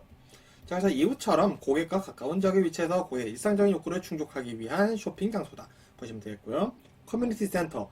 자, 지구 중심으로 위치하여 네이버후드 센터보다는 다양한 범위의 일반 상품을 다루고 있다 라고 보시면 되겠죠. 그래서 여기에 또 이제 슈퍼마켓, 대형 드럭스토어, 할인 백화점들이 포함된다 보시면 될 것 같습니다. 자, 백화점 매장의 가구 배치 한번 보겠습니다. 레이어에 들어가는 부분인 거죠. 자, 먼저 직각 배치. 자, 효율성이나 경제적으로 판매장 면적을 가장 잘 이용할 수 있는 게 바로 뭐다? 직각 배치다. 이거 꼭 외워놔야겠죠? 자, 사행 배치. 매장 구석구석까지 가기가 쉽다. 자, 이 특징만 외우시면 되고요. 방사형 배치. 매장 공간의 낭비를 초래하고 시각적으로 불편하다. 그럼 굳이 이럴 필요가 있나? 대신 좀 자유롭다라는 얘기는 있어요. 근데 시험에는 이 단점이 많이 나오고 있으니까 외워두시고요. 자, 또 중요한 건 자유형 배치입니다. 자, 통로 폭의 자유로운 변화. 자, 통로 폭을 자유롭게 만들 수 있는 게 자유형 배치예요. 자, 그렇기 때문에 상품 전시도 상품에 따라서 독특한 형식의 배치가 가능해요. 말 그대로 자유형으로 하는 겁니다. 근데 이 상품들을 진열하고 면적을 가장 잘 쓰기에 좋은 건 뭐다? 직각 배치다 라는 거 이거 두 개 잘 외워두시면 됩니다. 자, 고객 동선 한번 이해해 보겠습니다. 이거는 읽으면서 이해가 되실 거예요.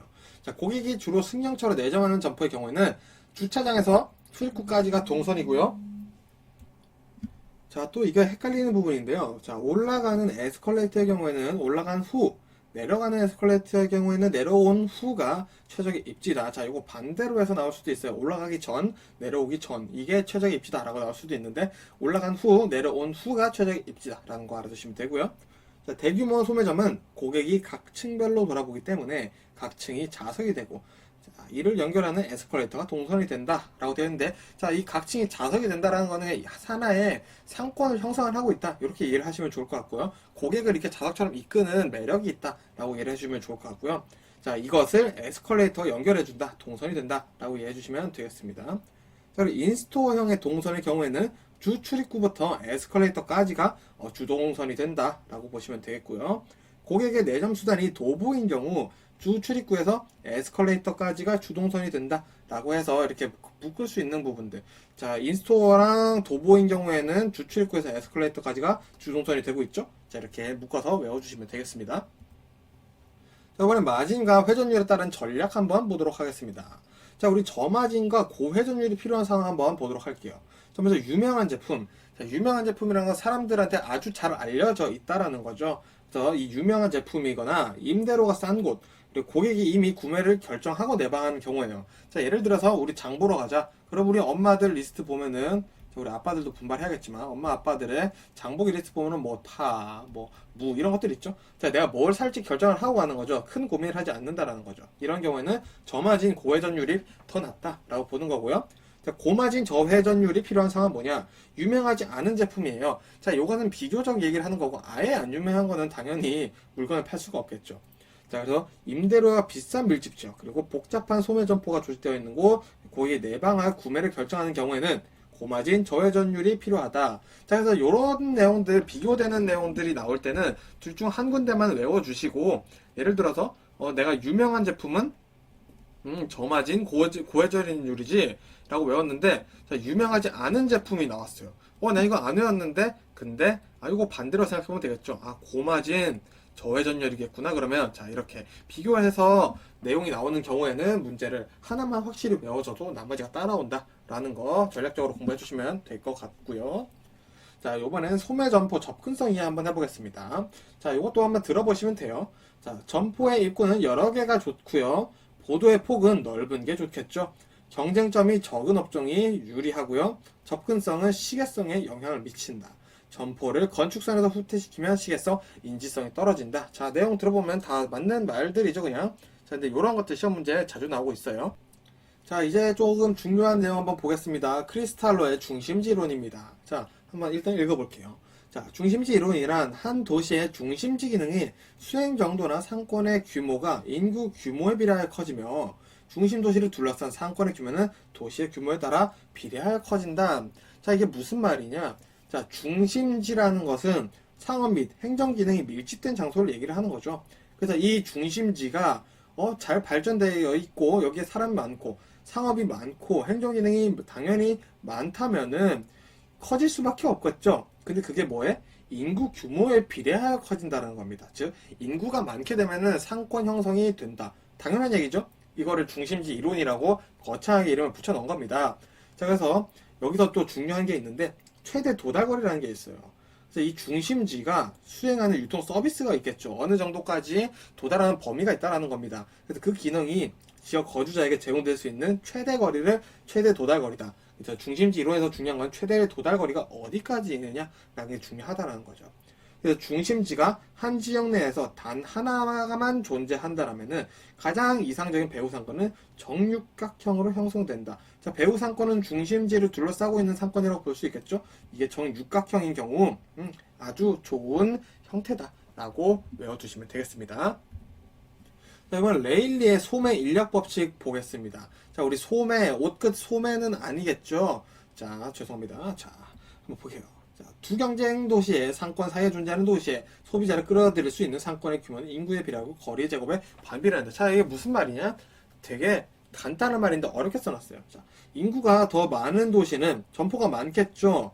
자, 그러면 그 주변 도시에서는 어디로 갈까요? 점포가 더 많은 곳으로 쇼핑하러 가겠죠. 자, 그러다 보니까 이 경쟁 도시가 A가 있고 B가 있어요. 가운데 고객 C가 있어요. 자, 그러면은 A, 인구가 더 많은 도시에는 아까 중심지 이론과 또 마찬가지로 상권이 더 발전이 잘 돼 있겠죠. 그러면 A가 좀 더 매력도가 높겠죠. 그러면 이 C가 A로 간다는 거죠. 자, 그래서 이 비율을 우리가 어떻게 정할 것이냐? 바로 이 공식으로 한번 정해보자 라고 얘기를 하는 게 소매 인력 법칙입니다. 자, B 도시의 인구를 A 도시의 인구, 자, 이거는 기준 도시입니다. 기준 도시입니다. 자, B 도시의 인구를 A 도시의 인구로 나눠요. 거기서 이제 A 도시까지의 거리를 B 도시까지 거리를 나눈 다음에 제곱을 합니다. 자, 그게 거리 제곱의 반비례라는 뜻이죠. 그래서 지금 요 말이 인구에 비례하고 거리 제곱 반비례한다. 요게 공식으로 오면은 요렇게 된다라는 거. 요거는 그냥 통째로 외워서 문제 푸실 때 계산하시면 될 것 같습니다. 자, 이번엔 컨버스 아저씨의 수정 소매 인력 법칙 보겠습니다. 자, 신발 아저씨의 수정 소매 인력 법칙. 자, 수정 소매 인력 법칙이니까 레일리의 소매 인력 법칙을 한 단계 업그레이드 시켰다 볼 수 있겠죠. 자, 레일리의 소매 인력 법칙을 이용해서 두 도시 간의 상권의 경계를 동일하게 하는 분기점. 아, 요 두 도시 간에 아까 A, B 두 도시 간의 요의 경계점, 이 분기점을 찾아보겠다라고 하는 게 수정 소매 인력 법칙이다라는 차이가 조금 있겠죠. 자, 요것도 내용은 마찬가지예요. 도시로부터 거리가 멀어질수록 소비자는 구매를 위한 구매 여행을 하지 않겠죠. 당연히 가까운 데로 가겠죠. 이거 알아내시느라 참 고생 많으셨습니다. 까는 건 아니고요. 저도 알 것 같아서 하는 말입니다. 자, 어쨌든 수정 소매 인력 법칙 공식은 이렇습니다. 시험에 자주 나오고 있으니까 이거 그대로 외워주시면 되고요. 기준 지역의 인구가 4만 명이다. 자, 외부 지역 인구가 8만 명이라고 볼게요. 계산하기 쉽게 32만 명이라고 보겠습니다. 자, 4분의 32니까 8이죠. 16이라고 할게요. 죄송해요. 자, 그러면은 4분의 16은 4죠. 자, 루트 4는 2입니다. 그래서 1 플러스 2분의 거리가 만일에 20km다.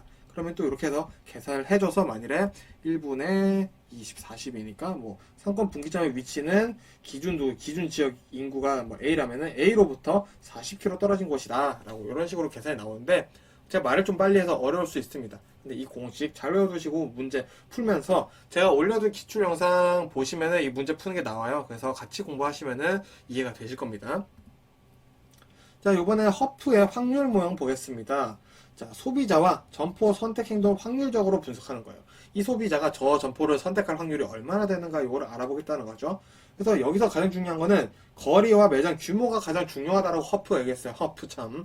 자, 그래서 소비자가 어떤 상업지에서 제품을 구매할 확률이 두 가지가 있는데 해당 상업 집적의 점포 면적에 비례하고 장소에 도달한 거리 제곱에 반비례한다 라고 얘기를 했어요. 자, 이 말이 결국 뭐냐면은 가깝고 규모가 큰 곳으로 고객은 간다 라고 얘기를 하는 거죠. 시설과의 거리, 시설이 규모가 소비자 흡입 욕구가 되고 가깝고 시설이 크면 소비자에 효용을 준다 라는 거죠. 근데 얘가 무슨 비판을 받고 있냐? 다양한 변수도 많은데 너 이거 두 개만 계산해도 되겠어? 라는 비판을 받고 있다 라는 게 있겠습니다. 자, 그리고 허프 확률 모형 추가로 하나 외워주시면 좋은 게 MCI 모형이에요. 자, MCI 모형은 뭐냐면은 허프 모형을 발전시켰어요. 그래서 정량적, 정성적 요인을 함께 고려한다. 자, 우리 허프 확률 모형이 다양한 변수 해석 못한다고 비판받았죠? 그래서 MCI 모형이 우리 정량적, 정성적 요인을 같이 고려해서 한번 그 확률을 계산을 해보겠다 라고 해서 업그레이드 버전도 존재한다는 거 알아주시면 되겠습니다. 자, 계속해서 입지의 유형 한번 보도록 하겠습니다. 자, 먼저 적응형 입지라고 있어요. 자, 요 적응형 입지는 간단합니다. 거리의 유동인구에 따라 결정되는 입지라고 보시면 되겠고요. 집재성 입지부터 볼게요. 자, 집재성 입지는 동종 업종 점포가 한 곳에 모여 거리를 이룬다 라고 보시면 되겠습니다. 자, 우리 뭐 보석상가 이런 거 있겠죠? 자, 집심성 점포 보겠습니다. 배후지 중심부에 입지하여 유리한 점포다. 자, 집심성, 중심의 심이다 라고 해서 연결해서 외워주시면 되겠고요. 백화점, 대형서점, 영화관, 보석점 등이 되겠죠. 자, 집재성 점포예요. 자, 집재성 입지랑 똑같습니다. 동업종끼리 한 곳에 모여 입지에 유리하죠. 먹자골목, 전자폐품, 가구점, 그리고 우리 종로에 보석, 상가 이런 모여있죠. 이런 게 이제 집재성 점포다 라고 보시면 되겠고요. 산재성, 산재되어 있다 뭔가 흩어져 있는 것 같죠. 그래서 약간 수요 탄력성이 작아서 살짝 떨어져 있는 게 좋아요. 자, 이 수요 탄력성은 제가 다음 과목에서 말씀드릴 거니까 일단은 넘어가셔도 되고요. 자, 분산 입지에서 유리하다. 자, 너무 이발소 붙어있으면 안 좋죠. 편의점 너무 붙어있으면 안 좋죠. 세탁소, 목욕탕 이런 것들이 산재성 점포에 들어간다 라고 하시면 바로 이해가 되시죠. 그리고 국부적 중심성 입지입니다. 자, 동업종끼리 특정 지역 국부적 중심지가 유리하다. 자, 국부적 중심지란 뭐냐? 약간 우리 서울 사람들로 치면은 경기도의 중심지 뭐 이런 것들이 낫다라는 거죠. 어느 약간 한가한 지역이 될 수도 있겠죠. 그래서 뉘앙스를 잡기 편해요. 자, 종묘점, 석재점, 비로점들 이런 것들이 국부적 집중성 입지다 라고 보시면 금방 이해가 되실 거라고 봅니다. 자, 한번 상권에 대한 이해를 한번 구체적으로 좀 더 해보겠습니다. 자, 상권이란 한 점포가 흡인할 수 있는 고객 지역의 범위죠. 이 상권은 세 가지로 구성되는데요. 1차, 2차, 한계상권 혹은 3차라고 됩니다.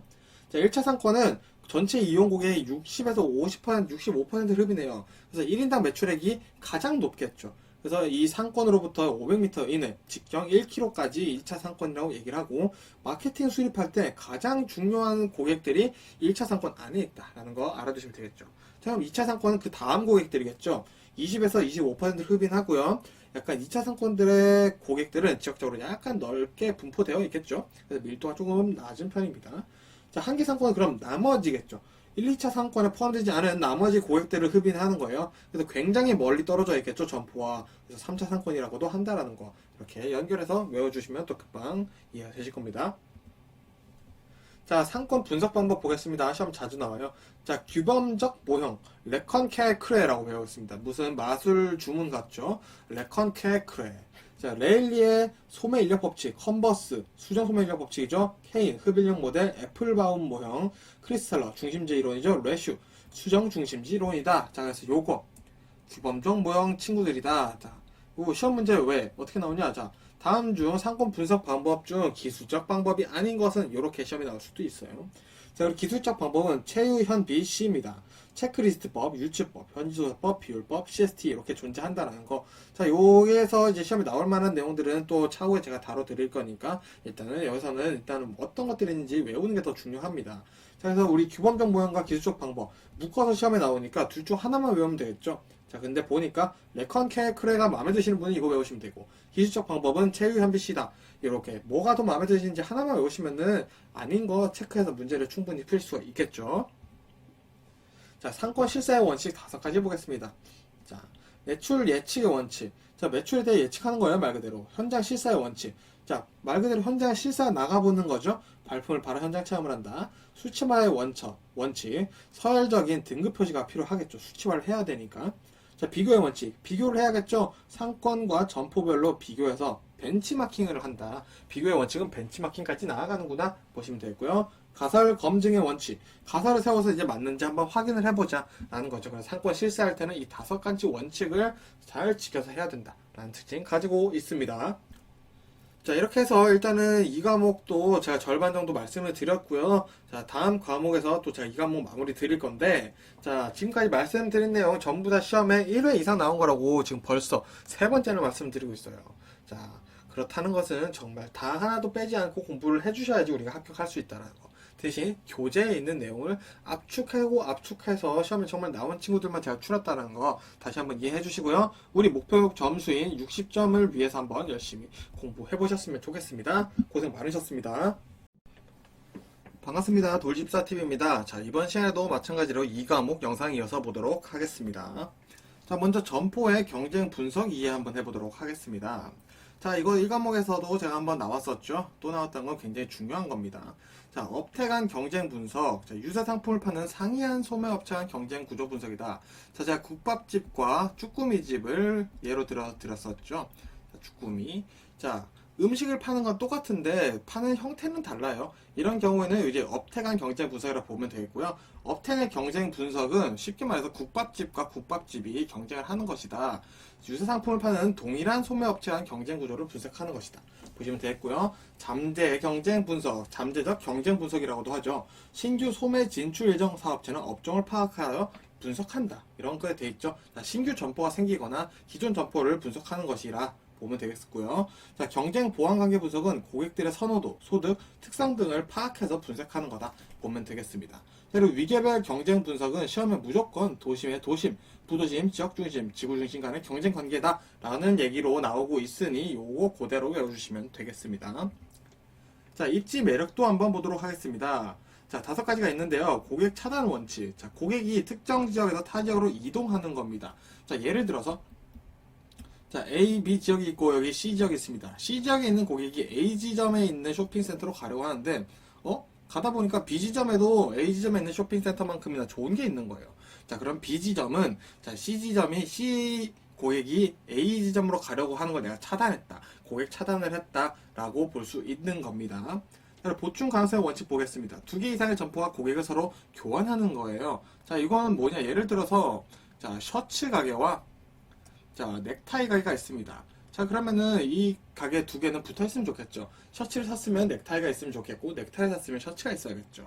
자, 이런 게 보충 가능성 원칙이고요. 자, 동반 유인 원칙, 유사업종 소매업은 뭐 있는 게 좋다. 자, 먹골거리라고 하나요? 먹자거리죠, 먹자거리. 자, 이렇게 먹자거리나 점포들이 모여있는 이제 귀중품들 모여있죠. 자, 그런 것들이 동반 유인 원칙 되겠고요. 접근 가능성 원칙, 가깝거나 교통이 좋으면 매출이 증가한다. 자, 이거는 당연한 말이겠죠. 그리고 점포 밀집 원칙, 지나치게 유사업종이나 보충하는 점포는 떨어져 있는 길이다. 보충 가능성이나 동반 유인에 어긋나는 거 아닌가요? 라고 하는데, 요거 같은 경우는 이제 우리 산재성에 대해서 얘기를 하는 겁니다. 편의점이나 세탁소, 이발소, 그리고 또 목욕탕 이런 것도 있겠죠.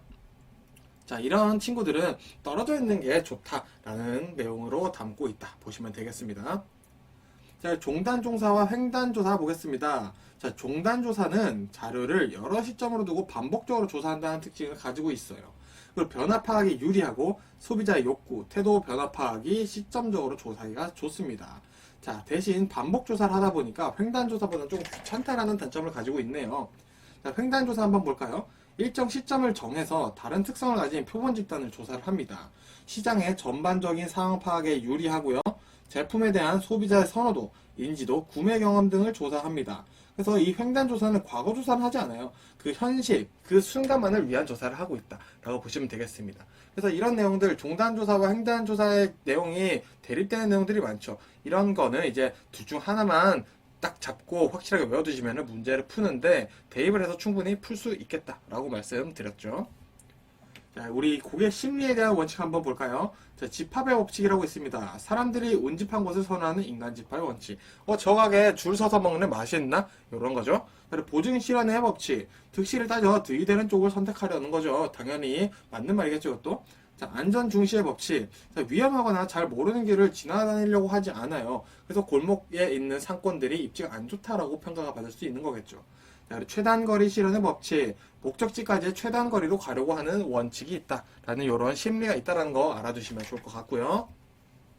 소매점 상권 크기에 영향을 주는 요인들 한번 보겠습니다. 자, 먼저 소매점의 이미지예요. 이 이미지 안에는 뭐가 있냐? 점포 설비, 판촉 활동, 디자인 등이 이 이미지에 해당을 하고요. 이 이미지 같은 경우에는 우리 하루아침에 바꿀 수 있는 게 아니라 장기적인 투자가 필요하다. 장기적인 투자가 필요하다라는 거 같이 알아두시고요. 소비자의 접근성도 중요합니다. 품질이 동일한 상품이라면 소비자는 가까운 곳으로 가는 게 당연히 맞겠죠. 자, 세 번째, 경쟁 점포의 입지입니다. 동일 업종의 경쟁 점포는 모여 있으면 상권이라는 게 형성이 된다는 거죠. 그래서 이게 상권 크기에 영향을 주고요. 소매점의 규모죠. 점포 규모와 구색 갖춤이 얼마나 잘 되어 있느냐, 이런 내용들이 소매점의 규모에 해당한다는 거 알아두시면 되겠습니다. 자, 생산 구조와 소비 구조에 따른 입지 관계 보도록 하겠습니다. 자, 먼저 생산 구조에서 소량 생산이고 소비 구조는 소량 소비다. 자, 이런 것들은 수집, 중개, 분산이 모두 가능해야 한다. 농수산물 유통이라고 보시면 되겠고요. 소량 생산이고 대량 소비다. 수집, 중개만 가능하면 된다. 자, 이건 농산물, 임산물, 가공이다. 자, 유통과 가공은 다르죠. 이 차이 알아두시고요. 자, 대량 생산을 하고 소량 소비하는 경우에는 중개 분산이 필요해요. 수집은 필요가 없죠. 그래서 생필품, 공산품들의 유통이 영향을 받고 있고요. 자, 대량 생산하고 대량 소비하는 경우에는 중개만 있으면 됩니다. 원료나 광산물, 원자재 유통하는 경우가 여기에 해당한다. 라는 거 요 차이 잘 구분해서 외워두시면 될 것 같습니다. 자, 도미넌트 출점이라는 거에 대해서 한번 이해해 보겠습니다. 자, 출점 장소를 일정 지역으로 정해서 집중적으로 점포를 세우는 거예요. 그래서 경쟁의 우위를 확보하겠다. 자, 이 지역은 내가 먹어버리겠다. 우리 송파구는 사실 뭐 이렇게 말씀드려도 될지 모르겠지만 롯데에 대한 건물들이 굉장히 많죠. 그래서 어떻게 보면 이 송파구에 대한 도미넌트 출점, 도미넌트는 영어로 지배하다라는 뜻이죠. 그래서 이 송파구는 약간 롯데가 많이 지배를 하고 있다라고 볼 수도 있겠죠. 그래서 지배적 우위 전략이라고 보면 되겠습니다.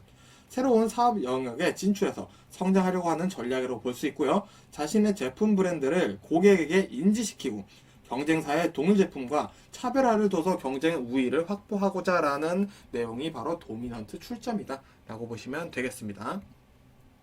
자, 이번에 용적률과 연면적 비율 한번 이해해 보겠습니다. 자, 대지 면적에 대한 건축물의 연면적 비율을 우리 용적률이라고 해요. 그래서 지하, 주차장, 공동시설, 피난, 안전구역 면적은 제외된다는 게 굉장히 중요합니다. 자, 그래서 한번 예를 들어 보면은, 자, 우리 연면적 비율은 1층과 2층, 5층짜리 건물이 있다고 했을 때 3층, 4층, 5층을 다 더해요. 근데 여기서 우리 공동시설이 있다고 하면은 주민 공동시설을 일단 연면적 비율에서 빼주고요. 주차장이 있어요. 그러면 이 주차장 면적도 빼줘야 합니다. 그리고 그거를 이제 대지 면적으로 나누면은 연면적 비율이 나온다라는 거. 그래서 이 연면적 비율을 구할 때는 뭐가 제외되는지 꼭 이해를 해 두시고 계산 문제 나왔을 때 잘 풀어보시면 될 것 같습니다. 자, 소매점포의 매출 추정 방법 보겠습니다. 크게 세 가지가 있어요. 자, 우리 기술적 방법이죠. 유추법이 있습니다. 유사한 점포나 같은 점포들의 고객에 대한 분석을 통해서 가능 매상고를 산출하는 거예요. 내가 신규 점포를 내려고 하는데, 나랑 내가 내려고 하는 곳이랑 비슷한 게 있나? 있어요. 그러면 거기가 분석을 해보는 거예요. 거기에 고객이 얼마나 오는지 이런 것들을 분석을 해서 그럼 나도 여기다 차리면은 한 이 정도 매출은 나오겠다. 해보는 게 이제 유추법이라고 볼 수 있고요. 회귀분석법은 독립변수가 종속변수에 영향을 미치는 상관관계를 알아내겠다는 겁니다. 즉, 매상고에 영향을 주는 변수들이 있겠죠. 이런 것들을 이제 설정을 해서 가능 매상고를 산출해보는 겁니다. 즉, 회귀분석은 변수들을 파악해보자. 이런 뉘앙스가 있다 보시면 되겠고요. 체크리스트법은 부지와 주변 상황에 관해서 사전에 결정된 변수 리스트를 만들어내는 겁니다. 그래서 이 변수 리스트를 통해서 이 점포가 좋은 곳인지 아닌 곳인지 파악을 해보고 매출이 얼마나 나올 건지 만들어진 체크리스트를 가지고 보겠다라고 보는 거죠. 그래서 장점은 상대적으로 적은 비용이 들어요. 이해와 사용이 쉽죠. 하지만 단점은 숫자로 예상 매출을 추적이 어려워요. 주관성이 짙어요. 이 리스트를 만드는 것 자체가 내가 만드는 거기 때문에 그래서 변수들에 대한 해석, 선정에 문제가 있다라는 단점이 있습니다. 자, 그럼 유추법 조금 더 알아보도록 하겠습니다. 이 유추법이라는 거 말씀드렸지만 신규 입점 점포 혹은 기존 점포도 사용이 가능하고요. 기존 점포나 신규 입점 점포 입지하려고 하는 상권은 유사 점포를 선정합니다. 유사 점포의 매출액, 상권 등을 파악해서 예상 총 매출액을 추정하는 것이죠. 신규 점포뿐 아니라 기존 점포도 사용 가능하고 서술적 방법을 의한다라는 것까지 보시면 되겠습니다. 자, 그럼 유추법 진행 순서 한번 볼까요? 자, 먼저 신규 점포의 입지 조건을 파악하겠죠. 그 다음에 유사 점포를 선정합니다. 그 다음에 출점 예상 상권을 소규모 지역으로 구분을 해요. 그 다음에 각 지역에서의 1인당 매출액을 추정을 합니다. 그리고 신규 점포의 예상 총 매출액을 추정하는 방법이 있다라는 이 순서 같이 알아두시고요. 자, 어디 활용하냐? 자, 상권 규모 파악하거나 경쟁 정도 측정 파악하거나 고객 특성을 파악할 수도 있겠죠. 그리고 광고에 활용하거나 점포 확장 계획에도 활용할 수 있다라는 거 같이 이해해 두시면 좋을 것 같습니다. 자, 그럼 이 CST 맵까지 볼 건데요. 왜? 유치법과 상당히 연관이 되어 있습니다. 이 CST 맵이라는 것은 점포의 입지 결정이나 소매 마케팅 전략 수립에 필요한 상권 분석 과정이에요. 근데 왜? 유치법을 사용해서 상권 규모를 파악하거든요. 그래서 이 CST 맵은 유치법으로 한다라는 거 가장 중요하게 알아두시면 좋겠고요. 또 고객 전표법을 사용해서 고객 특성을 조사하기도 합니다. 그리고 광고, 홍보판 쪽 전략의 수립도 가능하고요. 상권 잠식 상태와 경쟁 정도를 가늠하는 데도 가능하겠죠. 자, 그리고 점포 확장계에 활용 가능하다. 요 내용 보니까 우리 유추법이랑 사실 내용이 비슷하네요. 자, 그래서 이거 묶어서 유추법이랑 같이 이해해 두시는 게 좋을 것 같습니다. 자, MNL 모형 한번 이해해 보도록 하겠습니다. 자, MNL 모형이라는 것은 상권 내 고객들이 각 점포에 대한 선택 확률을 예측하는 거예요. 자, 상권에 있는 고객들이 이 점포로 갈 확률이 얼마나 될까 찾아보는 게 MNL 모형이라는 거죠. 자, 그래서 이 MNL 모형으로 시장 점유율과 상권 크기를 추정할 수 있습니다. 분석 과정에서 집단별 구매 행동 데이터 대신에 각 소비자별 개인별 데이터를 수집한다. 소비자 개인의 데이터를 모아서 이거를 파악하는구나. MNL 모형은 그렇구나 라고 이해하시면 됩니다. 자, 그리고 추가로 MNL 모형을 루스의 선택 공리를 바탕으로 한 모형이라는 거 시험에 나오고 있으니 같이 외워주시면 좋을 것 같습니다. 자, 이어서 BPI 보겠습니다. 자, BPI라는 건 뭐냐? 시장의 구매력 지수를 파악하기 위해 만들어진 거예요. 인구와 소매 매출액, 그리고 유효 소득으로 이 BPI를 구할 수가 있는데요. BPI가 크다라는 것은 무슨 의미냐? 시장이 구매력이 크다라는 뜻이에요. 그 말인 즉슨 시장의 매력도가 굉장히 높은 지역이라는 걸 알 수 있게 해주는 지표다라고 이해를 해주시면 되겠습니다. 자, 그래서 이 BPI를 구하는 공식을 보시면은 인구비의 0.2를 곱하고 소매 매출액비의 0.3, 유효구매 소득비의 0.5를 곱하죠. 자, 그 말인 즉슨 이 BPI에서 가장 중요한 것은 소득비, 그 다음에 매출액비, 인구비 순으로 가중치가 부여되어 있다는 것을 이해해야 됩니다. 왜? 인구비는 0.2, 20%만 보겠다는 거고 매출액비는 0.3, 30%를 보겠다는 거죠. 유효구매 소득비, 이게 가장 중요하다. 이게 거의 50%의 영향이 있다. 라는 게 공식 안에 들어가 있기 때문에 이 전체적인 내용을 이해를 하시는 게 시험 공부 문제를 푸시는데 상당히 중요한 역할을 하고 있습니다. 자, IRS와 MEP 볼게요. 시험에 거의 매번 나온다고 할 수 있을 것 같더라고요. 자, 이 IRS란 소매 포화 지수입니다. 자, 뭐냐 이게 한 지역 내에서 수요와 공급 관계를 나타내서 상권 내 경쟁 강도를 측정하는 거예요. 이게 무슨 말이야? 좀 더 읽어볼게요. 잠재 수요도 표현하면서 신규 점포에 대한 지역 시장의 매력도를 측정해서 사용한다. 자, 여기 핵심 단어 나왔습니다. 신규 점포에 대한 지역 시장의 매력도를 측정하는데 이 소매 포화 지수 IRS를 쓴다. 자, 이 IRS는 1에 가까울수록 좋고요. 지역의 경쟁 정도를 정량적으로 평가할 뿐 질적 측면을 고려하지 못합니다. 자, 일단 이 내용 일단은 이해를 해주시고요. MEP도 같이 봐야지 더 이해가 잘 되거든요. 자, MEP는 뭐냐? 시장 성장 잠재력 지수입니다. 자, 말 그대로예요. 이 시장이 성장 잠재력이 큰지 아닌지를 보는 거죠. 자, 이 MEP가 혼자 등장하지 않아요. IRS의 단점을 보완하며 다른 지역으로부터 쇼핑 지출액을 추정할 수가 있어요. 즉, 우리 시험 내용에는 뭐가 나오냐? 자, IRS가 높은 경우 시장 기회가 많아요. 창업 기회가 많다라는 거죠. 자, 왜? 수요와 공급 관계를 나타내는 거기 때문에 IRS가 높다라는 거는 지금 공급이 부족하다는 뜻이에요. 그러면은 고객들이 나 국밥 먹고 싶은데 국밥집이 우리 동네는 없어. 이런 느낌이라는 거죠. 자, 거기다가 MEP가 높다. 시장 성장 잠재력이 커요. 이 고객들이 국밥을 좋아하는데 남녀노소 다 좋아해요. 그럼 여기 국밥 시장이 엄청 커질 수도 있겠는데? 라는 거죠. 그래서 점포의 수가 적어서 출점 시 성공 가능성이 높다라고 보는 게 IRS와 MEP가 둘 다 높은 상황이다 라고 보시면 좋을 것 같습니다. 그래서 요거 반대로 보면은 IRS가 낮고 MEP가 높다면 여기에 신규 점포를 차리면 안 되겠죠. 자, GIS 보겠습니다. GIS, 우리 GPS 친구라고 보면 됩니다. 즉 지리 정보가 나온다는 거예요. 이 GIS는 지리 정보를 보존, 분석하여 관리하는 정보 시스템입니다. 자, 레일리저, 컨버스, 소매 입력 모델을 적용하는 경우도 GIS를 사용해줘야 된다 라는 게 있고요. 자, 대형, 소형 매장의 입지 선정 등의 활용도가 굉장히 높습니다. 자, 이 GIS 그럼 시험에 어떤 식으로 나오는지 한번 볼게요. 자, 개별 상점이나 상점가의 위치 정보를 점 데이터로, 토지 이용 등의 정보는 면 데이터로 지도에 수록한다. 자, 맞는 말이고요. 지하철 노선이나 도로 등은 선 데이터로 지도에 수록하고 데이터베이스를 구축한다. 보조 분석하는 정보 시스템이죠. 자, 상점 또는 상점가를 방문한 고객을 대상으로 인터뷰 조사를 하거나 설문조사를 하여 지도 데이터베이스 구축에 활용한다. 뭔가 데이터베이스를 모으고 분석하고 구축하는 뉘앙스가 시험에 계속 나오고 있다라는 거. 그리고 여기 나온 내용들 디테일하게 좀 외워주시면 더 좋겠죠. 자, 티센 다큐 보겠습니다. 자, 티센 다큐는 전 과목에서도 제가 말씀을 드렸죠. 또 나왔다는 거는 시험에도 자주 나온다는 거죠. 자, 이번엔 좀 더 구체적으로 보겠습니다. 자, 이 티센 다큐는 공간 독점 접근법에 기반한 상권 구획 모형입니다. 자, 즉 공간을 나눠서 이 상권이 어떻게 형성되어 있는지 보겠다라는 거죠. 자, 굉장히 어려운 말 같지만 사실 하고 싶은 말은 이거예요. 최근접 상가 선택 가설에 의해 상권을 선택한다. 자, 고객은 가까운 곳으로 간다는 거죠. 그냥 이게 다예요, 사실. 근데 어떻게 내용 담겨져 있는지 보는 게 중요하겠죠. 자, 소비자들이 가장 가까운 소매 시설을 이용한다고 가정을 했어요. 그리고 소매 점포들이 규모나 매력도에 있어서 유사하다고 가정했어요. 자, 규모나 매력도가 비슷하니까 그러면 어디 가겠어? 가까운 데 가지. 이 얘기를 하고 있는 거죠. 자, 신규 점포 부지의 입지 가능성을 판단하기 위한 상권 범위 예측에 사용될 수 있다고 해요. 상권 구획 모형이라고 아까 말씀드렸잖아요. 그렇죠. 그래서 상권 범위 예측에 사용된다. 그렇구나 하시면 되는 거고요. 자, 이 티센 다큐의 크기가 그럼 있겠죠. 자, 이 크기가 경쟁 수준과 부의 관계 반비례라는 거죠.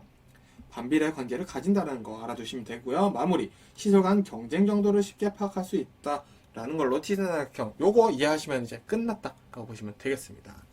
자, 그리고 끝으로 넬슨의 소매점 8원칙 한번 보도록 하겠습니다. 사실 이 제목들만 외워도 시험 문제를 풀 수 있는데 말씀드리면서 한번 이해해 보시면 좋을 것 같습니다. 자, 1번 상권의 잠재력입니다. 상권 내에서 취급하려는 상품에 대한 수익성 확보가 가능한지 한번 검토를 해봐야겠죠. 그래야지 잠재력이 얼마나 되는지 볼 수 있고요. 접근 가능성입니다. 상권 내에 있는 고객을 흡인할 수 있는가에 대한 가능성을 검토하는 거고요. 성장 가능성, 자, 인구 증가와 소득 수준의 향상으로 시장 규모나 선택한 사업장, 유통 상권의 매출액이 성장할 수 있는가 그것들을 보는 거죠. 자, 그리고 중간 저지성, 고객 차단이랑 비슷한 느낌입니다. 기존 점포나 상권 지역이 고객과의 중간에 위치함으로써 경쟁 점포나 기존의 상권 지역으로 접근하는 고객을 중간에 차단해서 내가게로 올 수 있게 할 수 있는가 요거를 보자라는 거죠. 그리고 누적적 흡인력입니다. 비슷하거나 동일한 점포가 집중적으로 몰려져 있다면 고객의 흡인력을 극대화할 수 있을까? 이런 고민을 해보자는 거죠. 그리고 양립성입니다. 상호 보완 관계에 있는 점포가 서로 인접해 고객 흡인력을 높일 수 있는 경우, 자, 이거 우리 생각해보니까 다 이미 배웠던 내용들이죠, 사실. 자, 경쟁 회피성, 기존 점포와의 경쟁에서 우위를 확보할 수 있는가, 가능성, 그런 것들을 보는 거죠. 그리고 향후에 신규 경쟁점이 생겼어요. 그래도 우리 가게가 계속 잘 될 수 있는가, 이런 것들을 파악해보자 라고 얘기를 하는 거죠. 자, 그리고 끝으로 경제성입니다. 입지의 가격 및 비용 등으로 인한 수익성과 생산성이죠. 자, 내가 여기서 100원짜리를 파는데 월세가 100만 원이에요. 자, 그러면은 몇 개를 팔아야 돼요? 10,000개를 팔아야 되잖아요. 월세를 벌려면은. 야, 이거 쉽지 않겠는데? 이런 경제성을 고민해봐야 된다라고 넬슨이 8가지 원칙을 세웠다. 그래서 요거는 외워야 되지만 읽어보다 보면 이해는 돼요. 하지만 우리 앞에 단어들 있죠? 잠재력, 성장 가능성, 접근 가능성 이런 것들은 꼭 외워주셔야 된다라는 말씀 드리고 싶습니다. 자, 이렇게 해서 2과목 때 우리가 꼭 알아야 되는 내용들 제가 다 말씀드렸고요. 자, 저는 또 3과목으로 인사드리도록 하겠습니다. 고생 많으셨습니다.